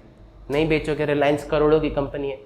लेकिन वही उसने अगर बताया होता कि सुनो 100 करोड़ का फ्रॉड है, 100 करोड़ के बिल्स डाल रखे हैं, सामान कुछ आया नहीं, अंबानी जी पैसे निकाल के ले गए घर, तो अब क्या आप अपने शेयर्स निकाल सकते थे? आपको लगता कि भाई बेच दो, या अंबानी जी कुछ ना कुछ गड़बड़ कर रहे हैं, कल को पैसे लेके भाग जाएंगे। तो क्या इस चीज़ से आपका डिसीजन इन्फ्लुएंस हो गया? तो मटीरियल का मतलब है हर वो चीज़ जिससे कि यूजर्स का डिसीजन इन्फ्लुएंस हो सकता है। बात समझ में आई? तो सिर्फ मटीरियल चीज़ों के रिस्पेक्ट में देखना है, 20 रुपये के चाय के बिल के फ्रॉड को हम इग्नोर भी कर सकते। बात समझ आए? क्योंकि वो मटीरियल में शेयर होल्डर को उससे कोई फर्क नहीं पड़ेगा। दूसरा शब्द था AFRF, applicable financial reporting framework. ठीक है, डरो मत, इजी सा है। बताओ फाइनेंशियल का क्या मतलब होता है? 4 शब्द का अक्षर है, इसको एक एक शब्द करके पकड़ते हैं। फाइनेंशियल का क्या मतलब होता है? पैसे से रिलेटेड। रिपोर्टिंग का क्या मतलब होता है? बताओ। रिपोर्टिंग का मतलब होता है किसी को बताना, किसी को रिपोर्ट करना, किसी को लिख के देना कि भैया ये चीज़ है, जैसी वो चीज़ है उसको किसी को और को बताना। फाइनेंशियल रिपोर्टिंग का मतलब होता है कंपनी के पैसे से रिलेटेड मामलों को किसी को बताना, रिपोर्ट करना। ठीक है, applicable financial reporting framework. Framework क्या होता है? फ्रेमवर्क होता है ढांचा। जैसे कि मैंने आपसे पूछा कि बैलेंस शीट कैसे बनती है, आपने कहा सर शेड्यूल 3 के हिसाब से बनती है, या फिर आपने कहा कि सर कुछ कंपनीज में टी शेप भी बनती है, जो छोटी प्रोप्राइटरशिप फर्म होती है।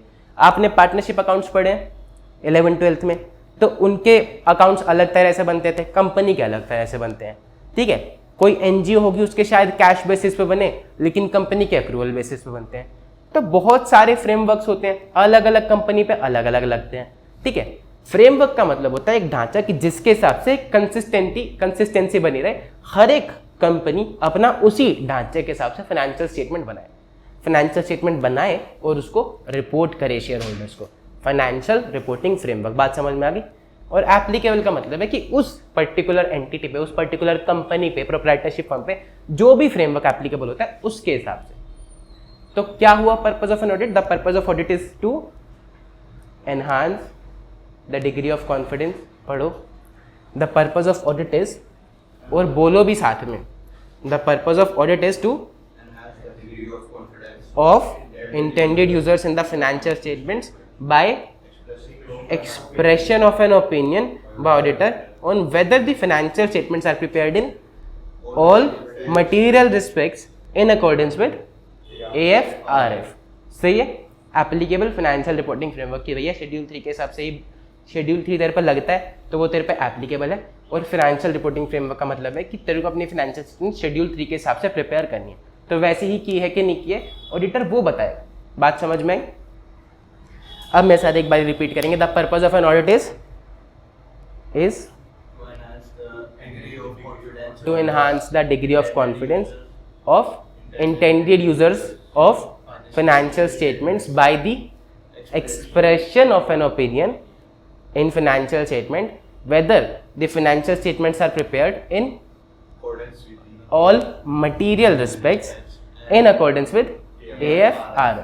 AFRF को अगर आप हिंदी में एक शब्द में बोलना चाहो तो कानून भी बोल सकते हैं। कानून के हिसाब से प्रिपेयर्ड है या नहीं। बात समझ में आई? पढ़ो इसको एक बारी।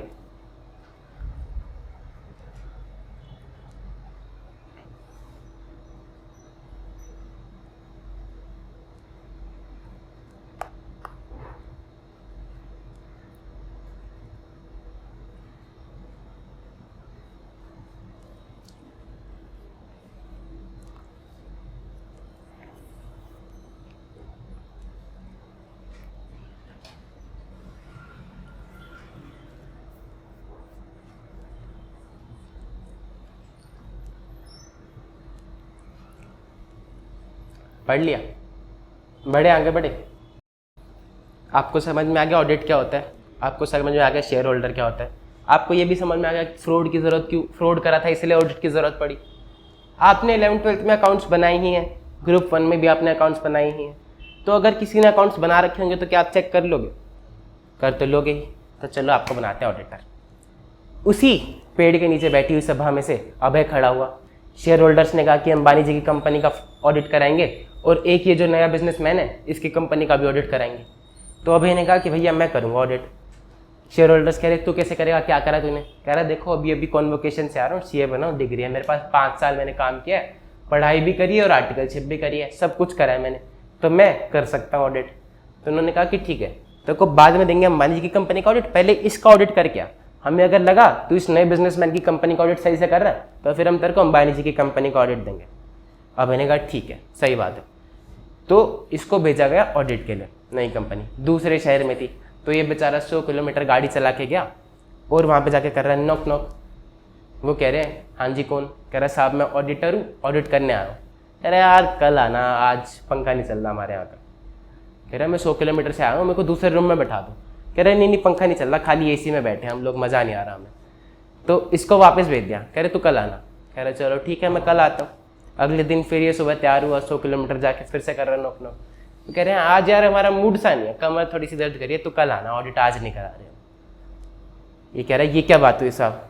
इसको लग रहा है कि कंपनी ने कुछ ना कुछ झोल किया हुआ। फिर ये अगले दिन फिर आया, उसको कह रहा है कि यार आज बीवी ने ना मैगी बना दी थी सुबह खाने में, नाश्ता करके बिल्कुल मज़ा नहीं आया, तो कल आना ऑडिट के लिए। तो अगर किसी कंपनी ने फ्रॉड करा होगा तो क्या वो ऑडिटर को घुसने देगा अंदर? घुसने नहीं देगा, क्योंकि उसको पता है कि ये पकड़ लेगा। तो आपके लिए तो समस्या खड़ी हो जाएगी। अब मैंने एक धमकी दी, कह रहा भाई अगर तू आज घुसने नहीं देगा तो मैं शेयर होल्डर्स को जाकर कह दूँगा कि तुमने करा हुआ फ्रॉड। उसको लग गया कि भैया ये तो गड़बड़ी हो जाएगी। तो उसने कहा नहीं साहब आप आओ अंदर आओ। इसको अंदर बुलाया, कैबिन में बिठाया, कॉफ़ी दी और कह रहा लाओ फाइनेंशियल स्टेटमेंट्स लाओ। कह रहे फाइनेंशियल स्टेटमेंट्स? साहब आपने सीए करी है, आपको अकाउंट्स बनाने आते हैं, आपको टैक्स की भी नॉलेज है, आप बनाओ फाइनेंशियल स्टेटमेंट्स, आप एक्सपर्ट हो, हमसे क्या पूछ रहे हो? तो क्या ऐसा चलेगा क्या? क्यों? क्योंकि वो तो कंपनी बनाएगी, हम तो खाली चेक करने गए थे, हमको तो उतने पैसे मिल रहे हैं, हम नहीं बना रहे, ऐसे ही हम तंग आ चुके हैं बना बना के। तो इसने कहा कि भाई ऐसा नहीं होता, फाइनेंशियल स्टेटमेंट्स तुम्हें बनानी पड़ेगी। कह रहा साहब फाइनेंशियल स्टेटमेंट्स तो बनाए नहीं रखी, आप एक काम करो फिर मंडे को आना, हम तब तक फाइनेंशियल स्टेटमेंट्स बना के तैयार रखेंगे। ठीक है। तो ये कह रहे ठीक है मंडे को आऊँगा, उसके बाद कोई नौटंकी नहीं चाहिए मुझे। तो ये बेचारा फिर मंडे को फिर से गया 100 किलोमीटर गाड़ी चला के, उन्होंने पहली बारी में अंदर घुसा लिया, कैबिन में बैठा के कॉफ़ी भी दी और फिर इसको कह रहे कि लो फाइनेंशियल स्टेटमेंट्स लो। उसने कहा छोटू प्रिंटर में से पन्ने निकाल कर, वो पन्ने निकाल कर लाया, एक बैलेंस शीट, एक P&L, एक कैश फ्लो, तीनों चीज़ें आपके सामने रखी और कह रहा लो साहब कर दो ऑडिट, मार दो साइन। अब आप ऑडिट कैसे करोगे? मेरी तरफ क्यों देख रहा है, उसकी तरफ देख, वो करने गया ऑडिट, कैसे करेगा भाई ऑडिट? क्या कैसे चेक करोगे? उसमें लिखा हुआ है सेल्स 10 लाख, परचेज 8 लाख, कैसे चेक करोगे? बिल्स देखोगे कि जमा घटा चेक करोगे कि कैलकुलेशन सही है कि नहीं, क्या चेक करोगे? सब चेक करोगे, बिल्स भी देखोगे। तो आपने कहा कंपनी वाले को भाई बिल भी तो ला, ऐसे क्या जमा घटा थोड़ी देखूंगा। कह रहे साहब बिल कैसे मांग सकते हो, वो तो मेरी कंपनी की कॉन्फिडेंशियल प्राइवेट इन्फॉर्मेशन है, वो आपको थोड़ी दूंगा। तो क्या आप ऑडिट कर पाओगे? वो आधे घंटे तक आपसे बहस कर रहा है, आप उसको समझा रहे हो।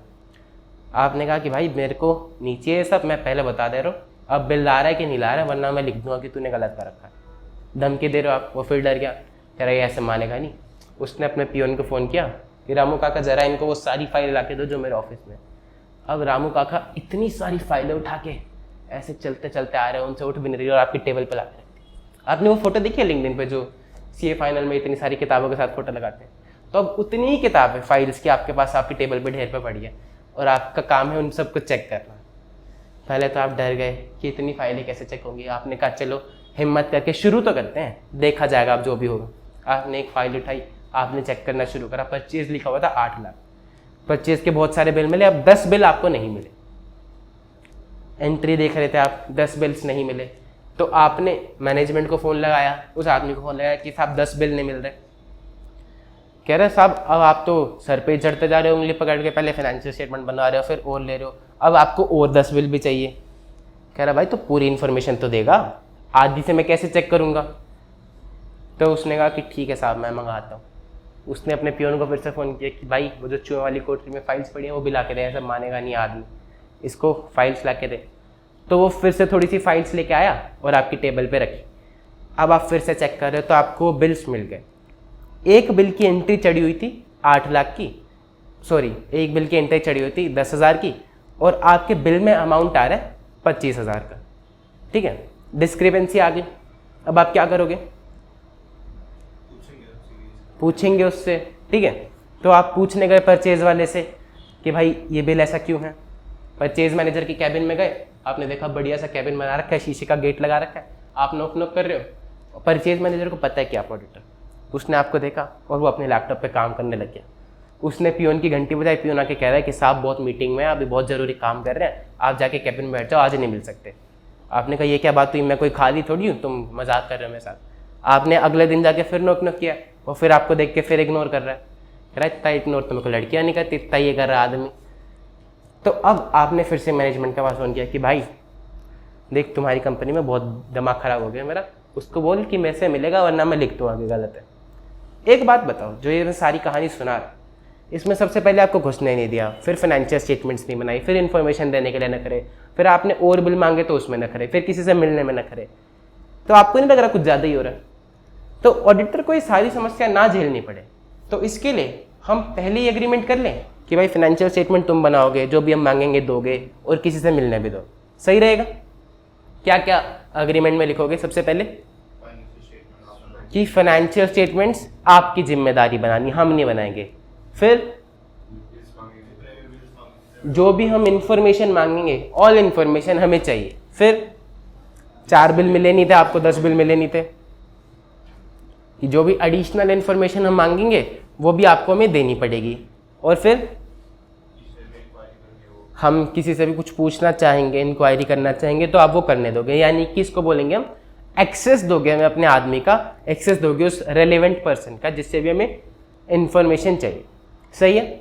आओ देखो एक बारी, नीचे है एक topic, premise and responsibilities of management and TCRWG। देख रहा?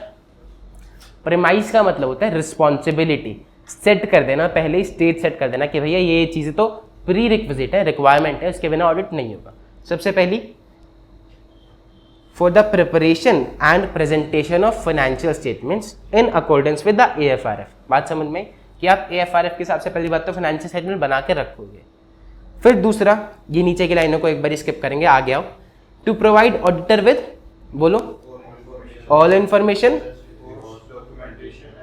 जैसे कि records, documentation, additional information and unrestricted access, कि किसी तक भी अनरिस्ट्रिक्टेड एक्सेस दोगे, घुसने दोगे, अंदर जाने दोगे, बार बार रोकोगे टोकोगे नहीं, बिना रोक टोक की एक्सेस। सही है, ये तीनों एग्रीमेंट आपने करा ली कंपनी से। अब आप तो अपनी ऑडिट करके आ गए, अब विशेष क्या, ऑडिट करने, ठीक है। आपने एग्रीमेंट करा लिया, इसने कहा कि भाई मैं भी एग्रीमेंट कराऊंगा वरना मेरे को भी तंग करेंगे। इसने भी चारों चीज़ें करा ली, कौन सी? Preparation presentation of financial statement and to provide auditor with, बोलो, all information, additional information and unrestricted access. दोबारा बोलो, all information, additional information, unrestricted access. अभी ऑडिट कर रहा है, उन्होंने फाइनेंशियल स्टेटमेंट्स बना के दे दी, इसने बिल्स, रिकॉर्ड्स, डॉक्यूमेंट्स मांगे, उन्होंने वो भी दे दी, शरीफ मैनेजमेंट ये सब दे दिया। ये एडिशनल इंफॉर्मेशन मांग रहा है, वो भी दे दिया। अभी ऑडिट कर ही रहा है, इसका भी शीशे का दरवाजा था, तो सामने से इसको एक सुंदर सी मैडम जाती हुई दिखाई थी। इसने पियून को बुलाया, कह रहा इधर इधर, कह रहे वो मैडम का नंबर ला के तो दे जरा, बहुत सुंदर लग रही है। कह रहा साहब आप मेरे को नौकरी से निकलवाओगे, मैं सिर्फ आपको पानी ला के दे सकता हूँ, ज़्यादा करोगे कॉफ़ी ला दूँ, उससे ज़्यादा कुछ नहीं कर सकता। कह रहा ऐसा नहीं है, मेरे पास अग्रीमेंट है, एडिशनल इन्फॉर्मेशन जो भी मैं मांगना चाहूँ तुमको देनी पड़ेगी। तो क्या ये मांग सकता? नहीं मांग सकता। पर मैडम बहुत सुंदर है, देख ले, एग्रीमेंट भी है तेरे पास।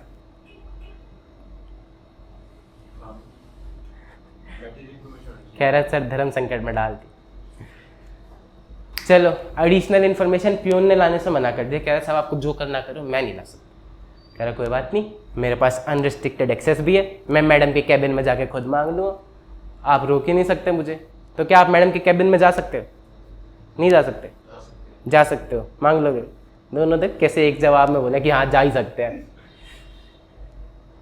देखो ऐसी कुछ चीज़ें ना हो, ICAI का नाम तुम लोग बदनाम ना करो कल को जाके। तो उन्होंने पहले ही लिखा है additional information where appropriate, the auditor may request from management where appropriate, जहाँ जरूरत हो, और अनरिस्ट्रिक्टेड एक्सेस किन का?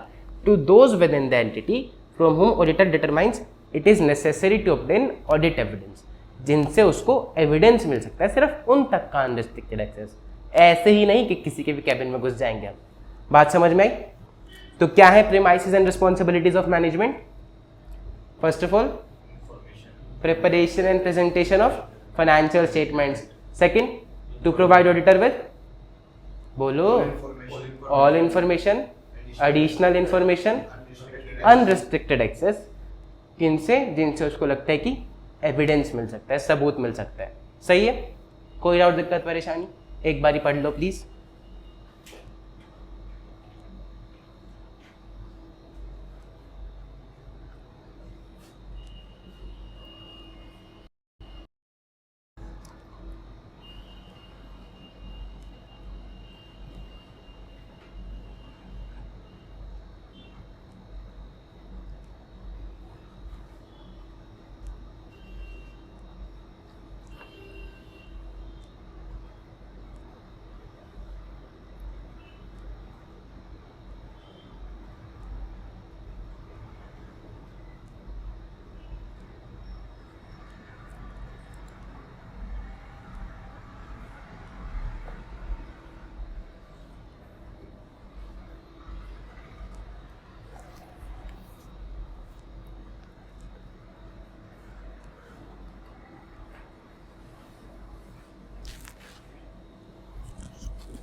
जब हो जाए तो बता देना।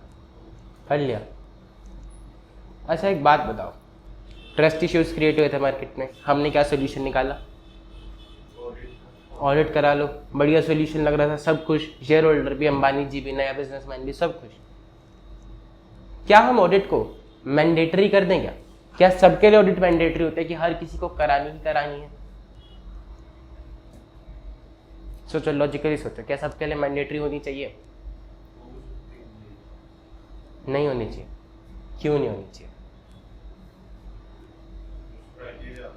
साइज वगैरह देखूं, छोटी एंटिटीज के लिए नहीं होनी चाहिए। कुछ तो अमाउंट होगी सर, लिमिट वगैरह। देखो, नया बिजनेसमैन था, उसको बैंक से लोन चाहिए था, उसने बैंक से कहा, बैंक ने कहा अभी ऑडिट करा के ला तो ही लोन देंगे। वो कह रहा है कि भाई एक काम कर, तू अपना पैसा अपने पास रख, मैं अपनी फाइनेंशियल स्टेटमेंट अपने पास रखता हूँ, मेरे को चाहिए ही नहीं तेरे पैसे, और मेरे को चाहिए ही नहीं शेयर होल्डर से पैसे, मैं तो लॉटरी खेलूँगा, वहीं से पैसे का जुगाड़ करूँगा, मेरे को चाहिए नहीं, मैं करा ही नहीं रहा ऑडिट। तो क्या चल जाएगा? क्यों नहीं चल जाएगा? उसकी कंपनी, उसको नहीं करानी ऑडिट। ऑडिट का पर्पज़ क्या था कि ट्रस्ट इश्यूज क्रिएट होते थे।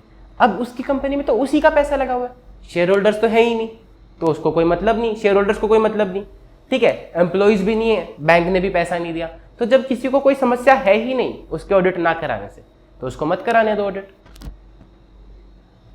ऑडिट तो तब कराए ना जब किसी को कोई समस्या हो, किसी का पैसा लगा हो, किसी के ट्रस्ट इश्यूज हो, लेकिन यहाँ पर तो उसी का पैसा लगा हुआ है। अब आपका ही पैसा आपकी जेब में रखा हुआ है, तो बाहर वाला आके कह रहा है कि भाई ऑडिट करा, तो आप कहोगे क्यों कराऊं मैं ऑडिट? समझ में आ गया? तो ऐसा जरूरी नहीं कि सबको ऑडिट कराना, कुछ लोगों को ऑडिट कराना, ठीक है। अब शेयर होल्डर्स कह रहे हैं अंबानी जी को कि अंबानी जी, हमें आपके पिताजी पे अपनी जान से भी ज्यादा भरोसा था, तो आप उन्हीं के सुपुत्र हो, आप नहीं भी कराओगे ऑडिट तो भी चलता हमको, हमें आप पे पूरा भरोसा है। बात समझ में? तो अब क्या ऑडिट करानी जरूरी है अंबानी जी को? नहीं है, उनका पैसा पब्लिक का लगा हुआ, पब्लिक के लिए कोई आपत्ति नहीं। अब कल को अंबानी जी के मन में आया छोड़, अंबानी जी ने पैसे उठाए और भाग के विजय माल्या के कमरे में, रूम, कंट्री में, अब शेयर होल्डर किसको गाली देंगे? सोचो। अंबानी को देंगे, और कौन था जिसने मना किया था कि अंबानी जी मत कराओ ऑडिट? तो खुद को तो गाली देने से रहे, तो मोदी जी को देंगे कि ये मोदी जी मिले हुए, सबको भगा देते हैं, सब भाग जाते हैं बड़े बिजनेसमैन, सरकार ही कुछ नहीं करती, सरकार को तो रोकना चाहिए, देंगे कि नहीं देंगे? तो मोदी जी का तो कोई रोल भी नहीं था, खाम का फंस गए बेचारे। तो उनने कहा कि भैया जिस भी कंपनी में पैसा लगा हुआ है, जो भी लिस्टेड कंपनी है जिसमें भी पब्लिक का पैसा है, उनके लिए तो मैं मैंडेटरी करूंगा, कल को खाम खा मुझे गाली देते फिरेंगे। सही है? एक तो बड़ी कंपनीज, फिर टैक्स डिपार्टमेंट आया, कह रहे सरकार रुक जाओ, ये आप मैंडेटरी की जगह वॉलंटरी कर दोगे तो हमारा तो नुकसान हो जाएगा, लोग फिर पैसा कम करने शुरू कर देंगे, फिर प्रॉफिट कम दिखाएंगे, तो हमारा पहले नुकसान हुआ था, अब फिर से नुकसान होगा, हम नहीं मान रहे। तो इनकम टैक्स डिपार्टमेंट ने कहा कि एक लिमिट से ऊपर जिसके भी रेवेन्यू जाएगा, जिसका भी टर्नओवर जाएगा, उसको हम ऑडिट मैंडेटरी कराएंगे। वो लिमिट आज के टाइम में 10 करोड़, फिर 10 करोड़ से ऊपर जिसका भी रेवेन्यू, जिसका भी टर्नओवर जाएगा, उसको ऑडिट करानी मैंडेटरी पड़ेगी। टैक्स डिपार्टमेंट ने ऐसा बोला। सही है? लॉजिकल बात है। तो अब हमने क्या सीखा कि क्या ऑडिट हमेशा मैंडेटरी होती है? मान लो एक स्कूल है, उसको ग्रांट चाहिए, स्कूल सरकार के पास गया, कह रहा साहब देखो हम बहुत बढ़िया काम कर रहे हैं, बच्चों को पढ़ा लिखा रहे हैं, आपके देश को आगे बढ़ा रहे हैं, हमें थोड़ी सी पैसे की जरूरत है, आप कुछ ग्रांट दे दो। गवर्नमेंट ग्रांट दे देती है। गवर्नमेंट ने कहा लाओ फाइनेंशियल स्टेटमेंट्स ऑडिट करा के और हम आपको ग्रांट दे देंगे। हमें भी तो भरोसा आना चाहिए ना कि आप सही काम करें। तो उन्होंने कहा कि हम ऑडिट नहीं करा रहे, आप फिर मत दो अपनी ग्रांट। तो क्या ये पॉसिबल है? ठीक है, इसमें कोई इशू नहीं है। अगर वो पैसे लेंगे तो ऑडिट करा लेंगे, उनको पैसे नहीं चाहिए तो ऑडिट मत कराओ। तो क्या ऑडिट हमेशा मैंडेटरी हुई? नहीं, कुछ केसेस में मैंडेटरी, कुछ केसेस में वॉलेंटरी। ठीक है, पढ़ें एक बारी, पेज नंबर 7 पे आओ। ये सिर्फ इसी चैप्टर में ऐसा है कि आपको बार बार पन्ने पलटने पड़ते हैं, बाकी सारे चैप्टर्स में तो हम सीरियल वाइज ही पढ़ते हैं। ये चैप्टर में आपको कहानी के साथ साथ कनेक्ट करते सुना रहे ना। ऑडिट मैंडेटरी और voluntary. It is not necessary that audit is always legally mandatory. ऐसा जरूरी तो है नहीं। There are entities like companies who are compulsorily required to get their accounts audited under law.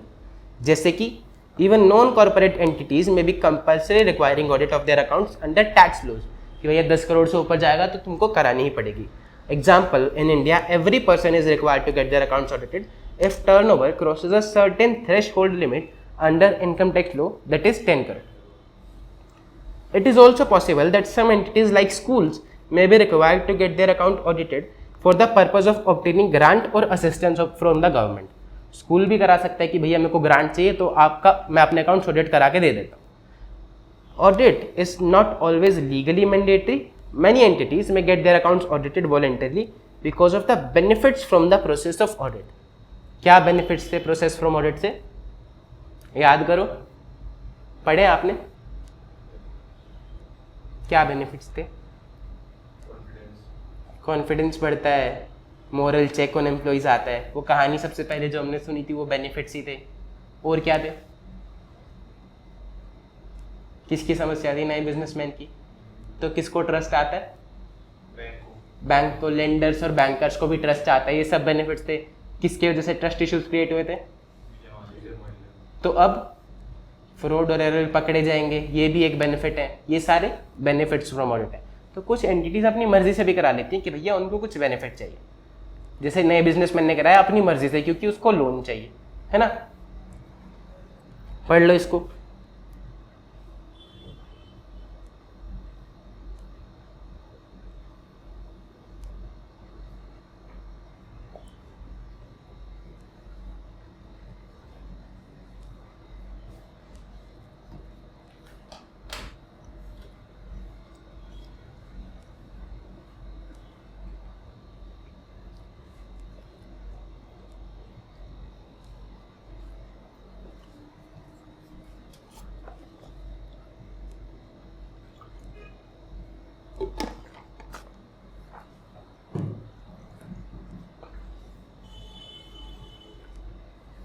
जब पढ़ लो तो बताना।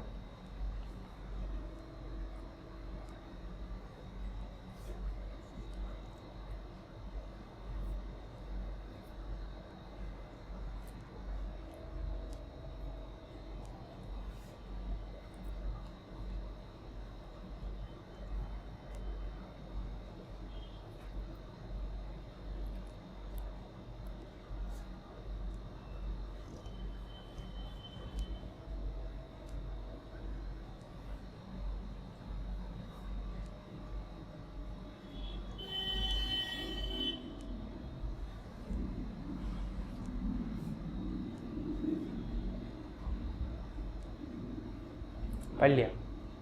अच्छा एक बात बताओ, ऑडिटर को अपॉइंट कौन करेगा?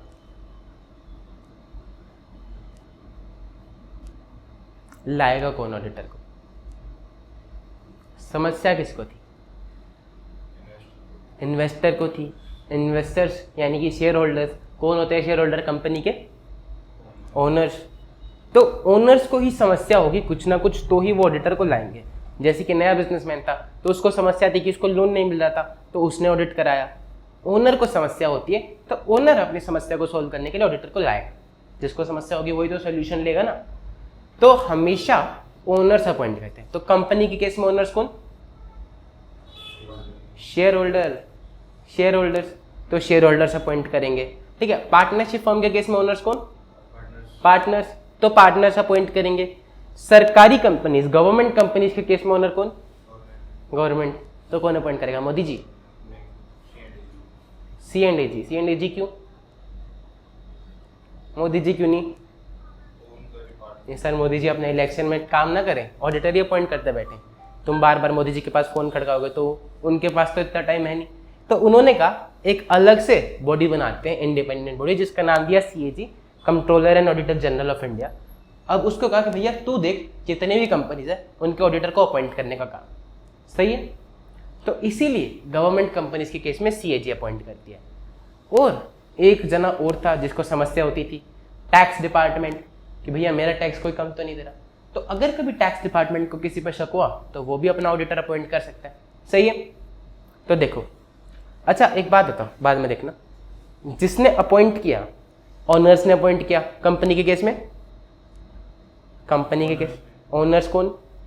शेयर होल्डर्स, ठीक है। और पार्टनरशिप फर्म के केस में पार्टनर्स। तो ऑडिटर ऑडिट करने के बाद रिपोर्ट देगा किसको? उन्हीं को देगा जिसने अपॉइंट किया, यानी कि ओनर्स को देगा। कंपनी के केस में शेयर होल्डर्स को देगा और पार्टनरशिप फर्म के केस में पार्टनर्स को देगा। आओ देखो अगले दो टॉपिक्स देखते हैं। Who appoints an auditor? Generally, an auditor is appointed by owners or in some cases by constitutional or governmental authorities in accordance with applicable laws and regulations. सही है। In case of company, auditor is appointed by shareholders. However, in case of government companies, auditor is appointed by CAG. In case of firm, an auditor is appointed by partners of the firm. and there may be a situation in which auditor is appointed by a government authority in accordance with some laws and regulations. Example, tax laws by a government authority. Tax की government authority भी appoint कर सकती है, income tax department भी appoint कर सकता है कुछ केसेस में, सही है। और फिर किसको रिपोर्ट सबमिट करेगा auditor? In case of companies share holders को, और इन केस ऑफ फर्म्स पार्टनर्स को जिन्होंने उसको एंगेज किया। बात समझ में आई? पढ़ो इसको एक बारी।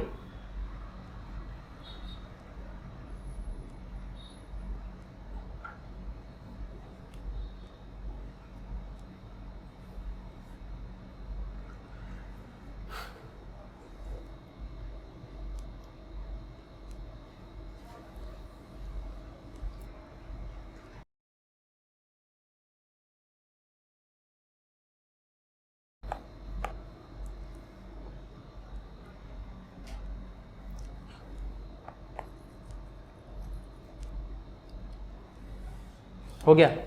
आगे करें कि थक गए? सोच बताओ, आगे बढ़े? चल एक टॉपिक और कराया था छोटा सा, करा दूं? आ जाओ last page, last second page पे आ जाओ।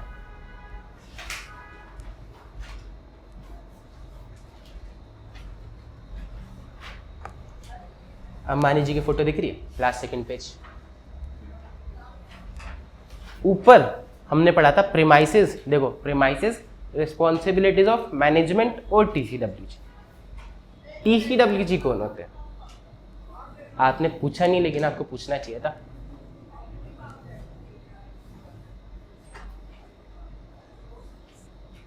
बताओ, एक बात बताओ, मैनेजमेंट कौन होती है? जो फाइनेंशियल स्टेटमेंट्स बनाए, जो डे टू डे एक्टिविटीज देखे।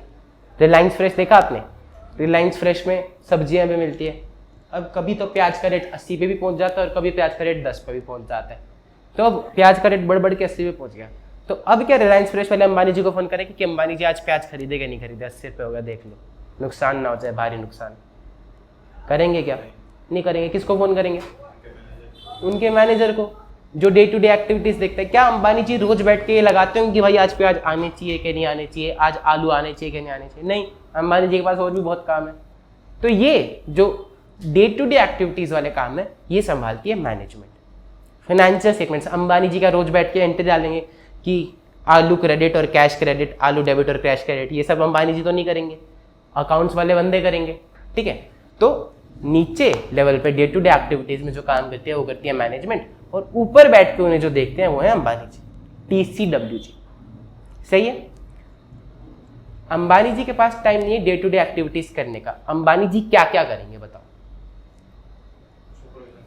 सुपरविजन करेंगे, देखेंगे।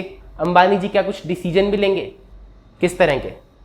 प्याज वाला डिसीजन तो आपने मना कर दिया, और किस तरह के डिसीजन? सोचो, अंबानी जी ने आज से पहले क्या क्या डिसीजन लिए? सिम कौन सी आपके पास? जियो की। तो ये जियो खोलने का डिसीजन कौन लेगा? अंबानी जी लेंगे। ये डिपार्टमेंट वाला हेड तो नहीं लेगा, है ना। तो अंबानी जी डिसाइड करेंगे कि आज मेरे को रिलायंस ट्रेंड्स के बिजनेस में जाना है, आज मेरे को जियो की सिम खोलनी है, या फिर मेरे को तेल की कंपनी खोलनी है, या फिर कोई सी कंपनी बंद करनी है। ये डिसाइड करेगा कौन? अंबानी जी। अंबानी जी बोले तो टीसीडब्ल्यूजी, ऊपर वाले आदमी, बड़े आदमी, ठीक है। डे टू डे एक्टिविटीज पे काम नहीं करेंगे। अब एक बात बताओ, आप गए रिलायंस में कोल्ड ड्रिंक खरीदने, आपने कोल्ड ड्रिंक खरीदी और आपने कोल्ड ड्रिंक पी घर जाके आईपीएल देखते देखते, आपको अगले दिन हो गया बुखार। डॉक्टर ने बताया कि भैया उस कोल्ड ड्रिंक में तो जहर मिला हुआ था, अब आप हॉस्पिटल में एडमिट हो। न्यूज़ में खबर जाएगी तो न्यूज़ वाले क्या बोलेंगे कि अंबानी जी की कंपनी है, अंबानी जी गलत जहरीली कोल्ड ड्रिंक बेचते, बोलेंगे कि नहीं बोलेंगे? लेकिन अंबानी जी ने तो खरीदी नहीं थी कोल्ड ड्रिंक, डिपार्टमेंट के मैनेजर ने खरीदी थी। लेकिन नाम किसका आया न्यूज़ में? अंबानी जी का आया। तो अंबानी जी यानी कि टीसीडब्ल्यूजी वो हैं, टीसीडब्ल्यूजी वो हैं जिन जो अकाउंटेबल होते हैं एंटिटी के किसी भी एक्शन के। बात समझ में आ रही? कल को अगर रिलायंस की किसी ब्रांच में फ्रॉड निकला, कोई बड़ा सा फ्रॉड हो गया, तो गर्दन किसकी पकड़ी जाएगी? अंबानी जी की। कोई भी उस आदमी को कुछ नहीं बोलेगा, हमेशा सब लोग कहेंगे कि रिलायंस में फ्रॉड निकला, अंबानी जी कुछ गड़बड़ कर रहे हैं। अंबानी जी को तो पता ही होगा उनकी कंपनी में क्या चल रहा है, तो अंबानी जी गड़बड़ कर रहे हैं। तो टीसीडब्ल्यूजी वो होते हैं जो अकाउंटेबिलिटी लेते हैं पूरी ऑर्गेनाइजेशन के एक्शंस के, जिनकी गर्दन पकड़ी जाती है, जिनका कॉलर पकड़ा जाता है। दो चीज़ें, एक तो वो डिसाइड करते हैं कि किस डायरेक्शन में कंपनी को लेके जाना है, स्ट्रैटेजिक डायरेक्शन, वो अकाउंटेबिलिटी लेते हैं। और मैनेजमेंट फाइनेंशियल स्टेटमेंट्स बना रही है, ऑडिटर आके चेक करेगा, फ्रॉड निकला तो गर्दन पकड़ी जाएगी अंबानी जी की। तो क्या अंबानी जी सोचेंगे कि भाई मैं भी एक बार ऊपर से देख लूँ कि फाइनेंशियल स्टेटमेंट सही है कि नहीं है? देखते होंगे। तो ऊपर बैठ के देखना बोले तो ओवर सीइंग, बात समझ में आ रही? ऊपर बैठ के देखना, overseeing the strategic direction, financial reporting process and taking the accountability. ये होते हैं TCWG, those charge with governance. जो गवर्नेंस का चार्ज लेते हैं उनको बोलते हैं TCWG। देखो पढ़ो,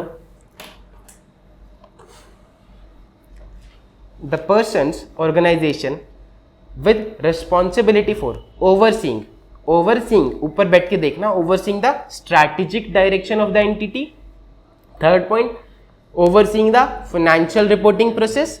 and second point, obligation relating to the accountability of the entity. बात समझ में आ गई? TCWG कौन होते हैं? ठीक है।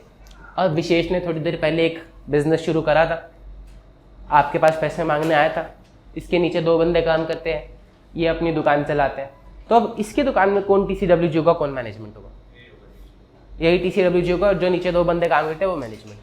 लेकिन अगर अब उन दो बंदों को प्याज खरीदना है 80 रुपए किलो, तो क्या वो इससे पूछेंगे? पूछेंगे। ये देखेगा कि भाई कितना परचेज करना है, कितना सेल करना है, क्या करना है, क्या नहीं करना है। और यही देखेगा कि नई दुकान कहाँ खोलनी है, बिजनेस को कौन सी डायरेक्शन में लेके जाना है। तो अब ये मैनेजमेंट के काम में भी इन्वॉल्व हो रहा है और ये TCWG भी है। तो छोटी एंटिटीज में जहाँ छोटा स्केल होता है वहाँ पे ओनर मैनेजर ही TCWG हो जाता है और मैनेजमेंट भी वही हो जाता है। ओनर मैनेजर TCWG भी होता है और मैनेजमेंट भी होता है। बात समझ में आ रही है? या फिर ऐसा हो सकता है कि भैया होल्डिंग सब्सिडरी का कॉन्सेप्ट पढ़ा आपने, कि एक छोटी कंपनी जिसमें 10 लोग, लेकिन उनके पास पैसा होता है तो उन्होंने एक बड़ी कंपनी को खरीद लिया। अब उस बड़ी कंपनी के डिसीजंस ये छोटी कंपनी वाले लोग ले रहे हैं। बात समझ में आ रही? इसमें 10 ही लोग हैं, उसमें 50 लोग हैं, लेकिन डिसीजन सारे ये ले।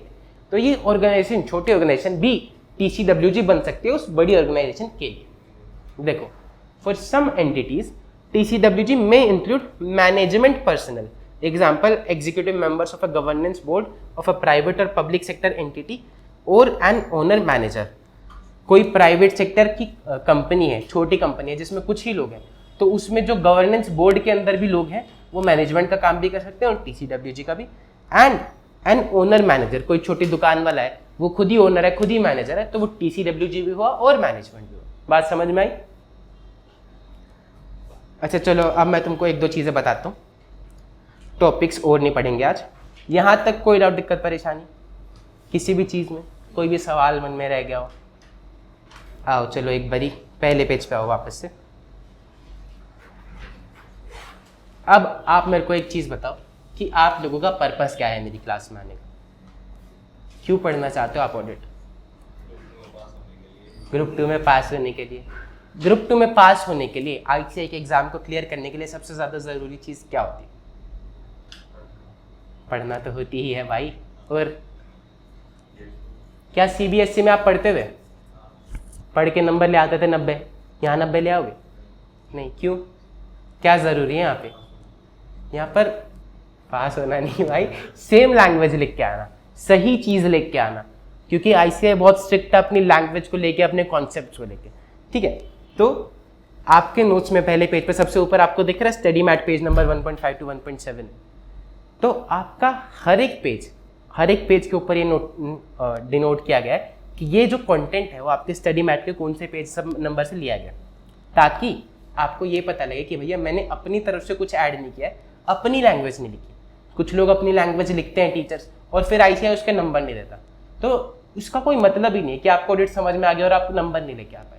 इसलिए हर एक चीज़ हमने वही डिज़ाइन की है ताकि ICAI में आप नंबर लेके आ सको। अपना अल्टीमेट गोल तो वही है, कॉन्सेप्चुअल अंडरस्टैंडिंग तो है ही, लेकिन अगर आप पास ही नहीं हो तो कितनी भी अंडरस्टैंडिंग को आपको पैसे तो मिलेंगे नहीं। समझ रहे हो?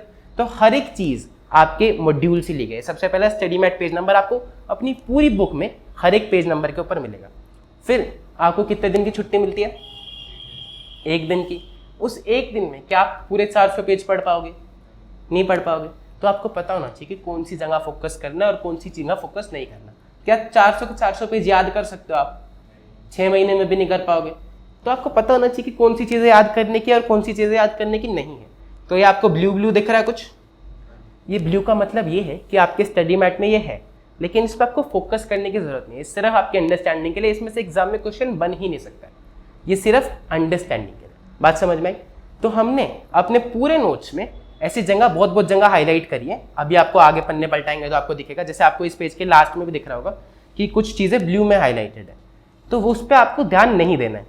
ये सिर्फ आपकी तसल्ली के लिए कि भाई कंटेंट पूरा कवर किया गया है, लेकिन आपको हाईलाइट भी कर दिया गया है कि कौन सी चीज़ों पे आपको फोकस करना है और कौन सी पे नहीं करना है। फिर एक चार्ट दिख रहा है आपको पेज नंबर 1 पे।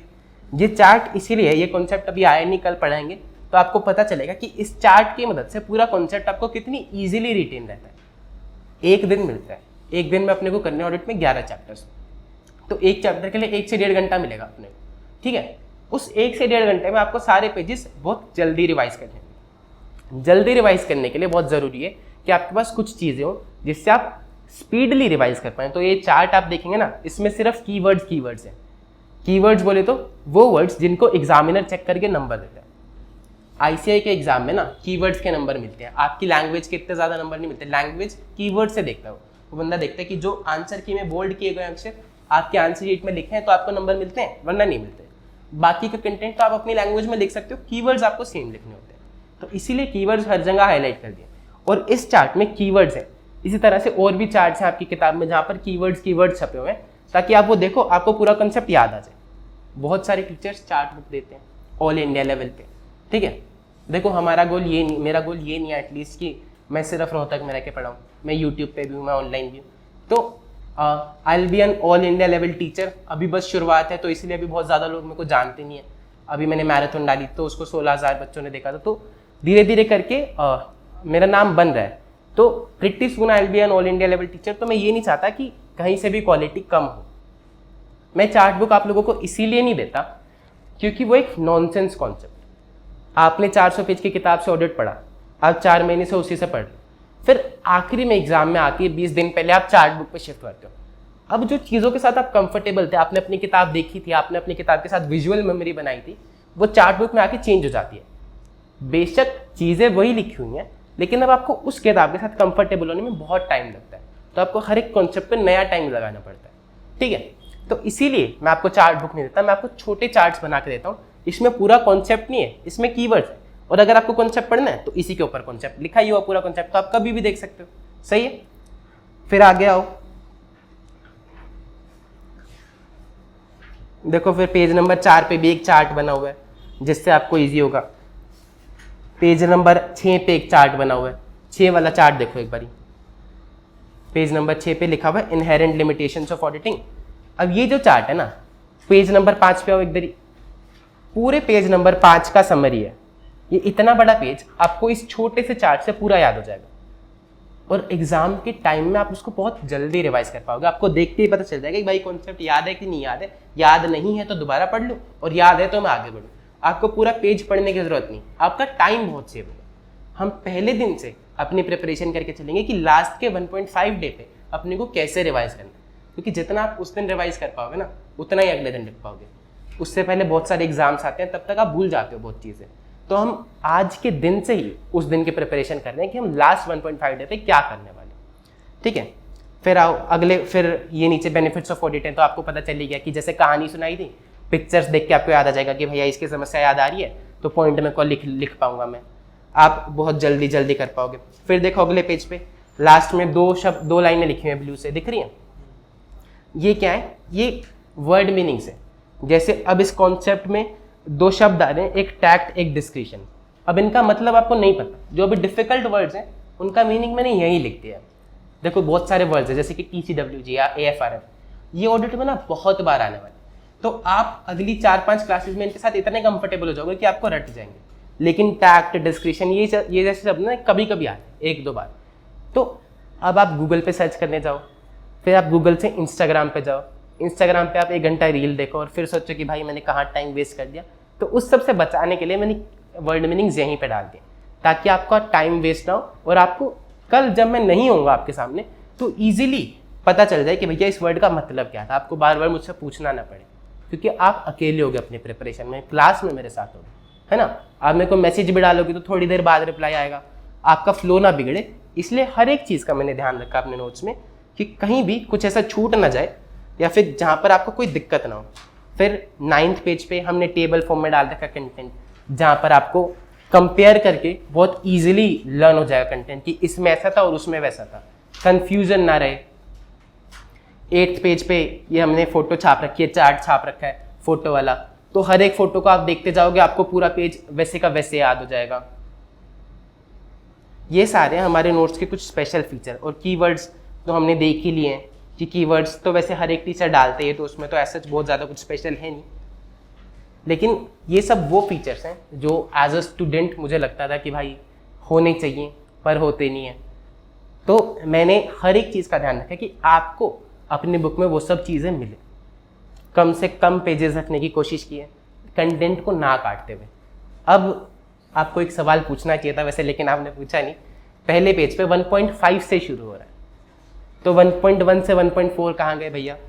1.1 से 1.4 के अंदर ना उन्होंने इंट्रोडक्शन की कहानी दे रखी है कि एक लड़का था और ऐसे ऐसे कुछ कुछ फालतू सी कहानी बना रखी है उन्होंने, और चार्ट्स बना रखे हैं 1-2 कि भैया ये चैप्टर का नाम है, इस चैप्टर में ये टॉपिक्स हैं। उसके लिए मैंने आपको इंडेक्स डाल ही रखा है हर एक चैप्टर में। तो कंटेंट काट भी रखा है, लेकिन वो कंटेंट नहीं काट रखा जो ज़रूरी है। वो कंटेंट जो आपको देखते ही पता चल जा रहा है कि नॉनसेंस है, कि चार्ट बना रखे हैं, आप चार्ट बना के उसमें बता रखे हैं कि एक ये टॉपिक है, एक ये टॉपिक है, वो आपको याद नहीं करना है। या फिर एक कहानी है कि एक लड़का था समीर, उसने देखा अपने दोस्त को, फिर उसको लगा ऑडिट कुछ होता है, उसको ऑडिट पढ़ने लगा। ऐसी ऐसी बेकार की चीज़ें हटा रखी। जो भी कंटेंट है, कंटेंट में से कुछ भी नहीं काटा था। ऐसे हर 4-5 पेजेस में देखता है, हर चैप्टर के शुरू के 4-5 पेजेस में ऐसी ऐसी चीज़ें लिखता है। तो हमने हर चैप्टर को जैसे 1.5 से शुरू कर रखा है, तो उसके बाद कुछ भी कटा हुआ नहीं मिलेगा आपको, उससे पहले ही मिलेगा। और अगर आप खोल के भी देखेंगे तो आपको देखते ही पता चल जाएगा कि इसमें कुछ काम का नहीं है। पहले 2-3 पेजेस आप हमेशा स्किप ही करते हो, ठीक है। तो ये हैं आपके स्पेशल फीचर्स जो आपको ऑल इंडिया लेवल किसी भी टीचर की किताब में मिलेंगे नहीं।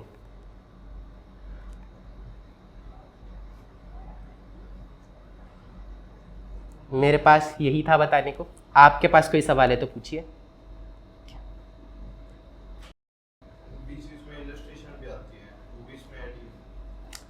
इलस्ट्रेशन यार देखो, ये खाली एक बुक नहीं है।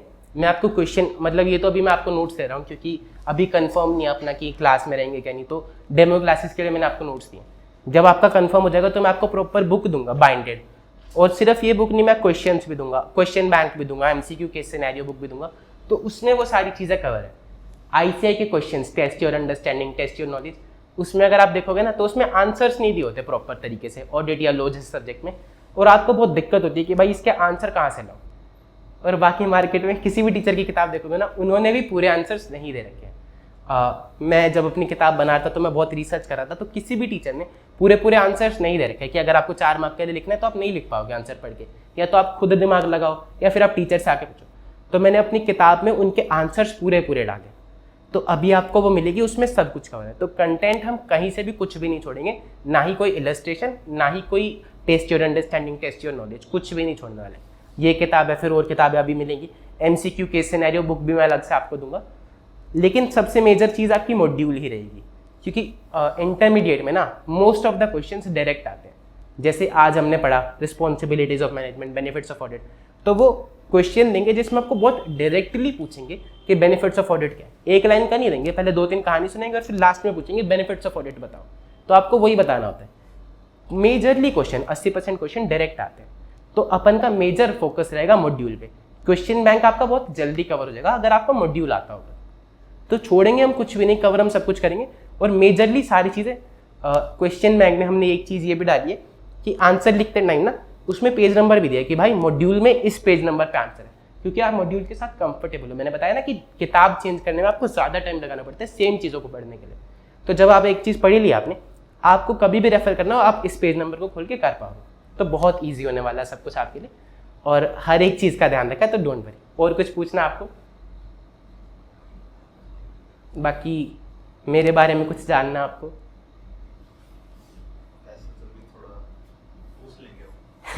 ठीक है, पूछ लेना, कोई इश्यू नहीं है। ठीक है, आज की क्लास को फिर हम ख़त्म करें। चलो बाय।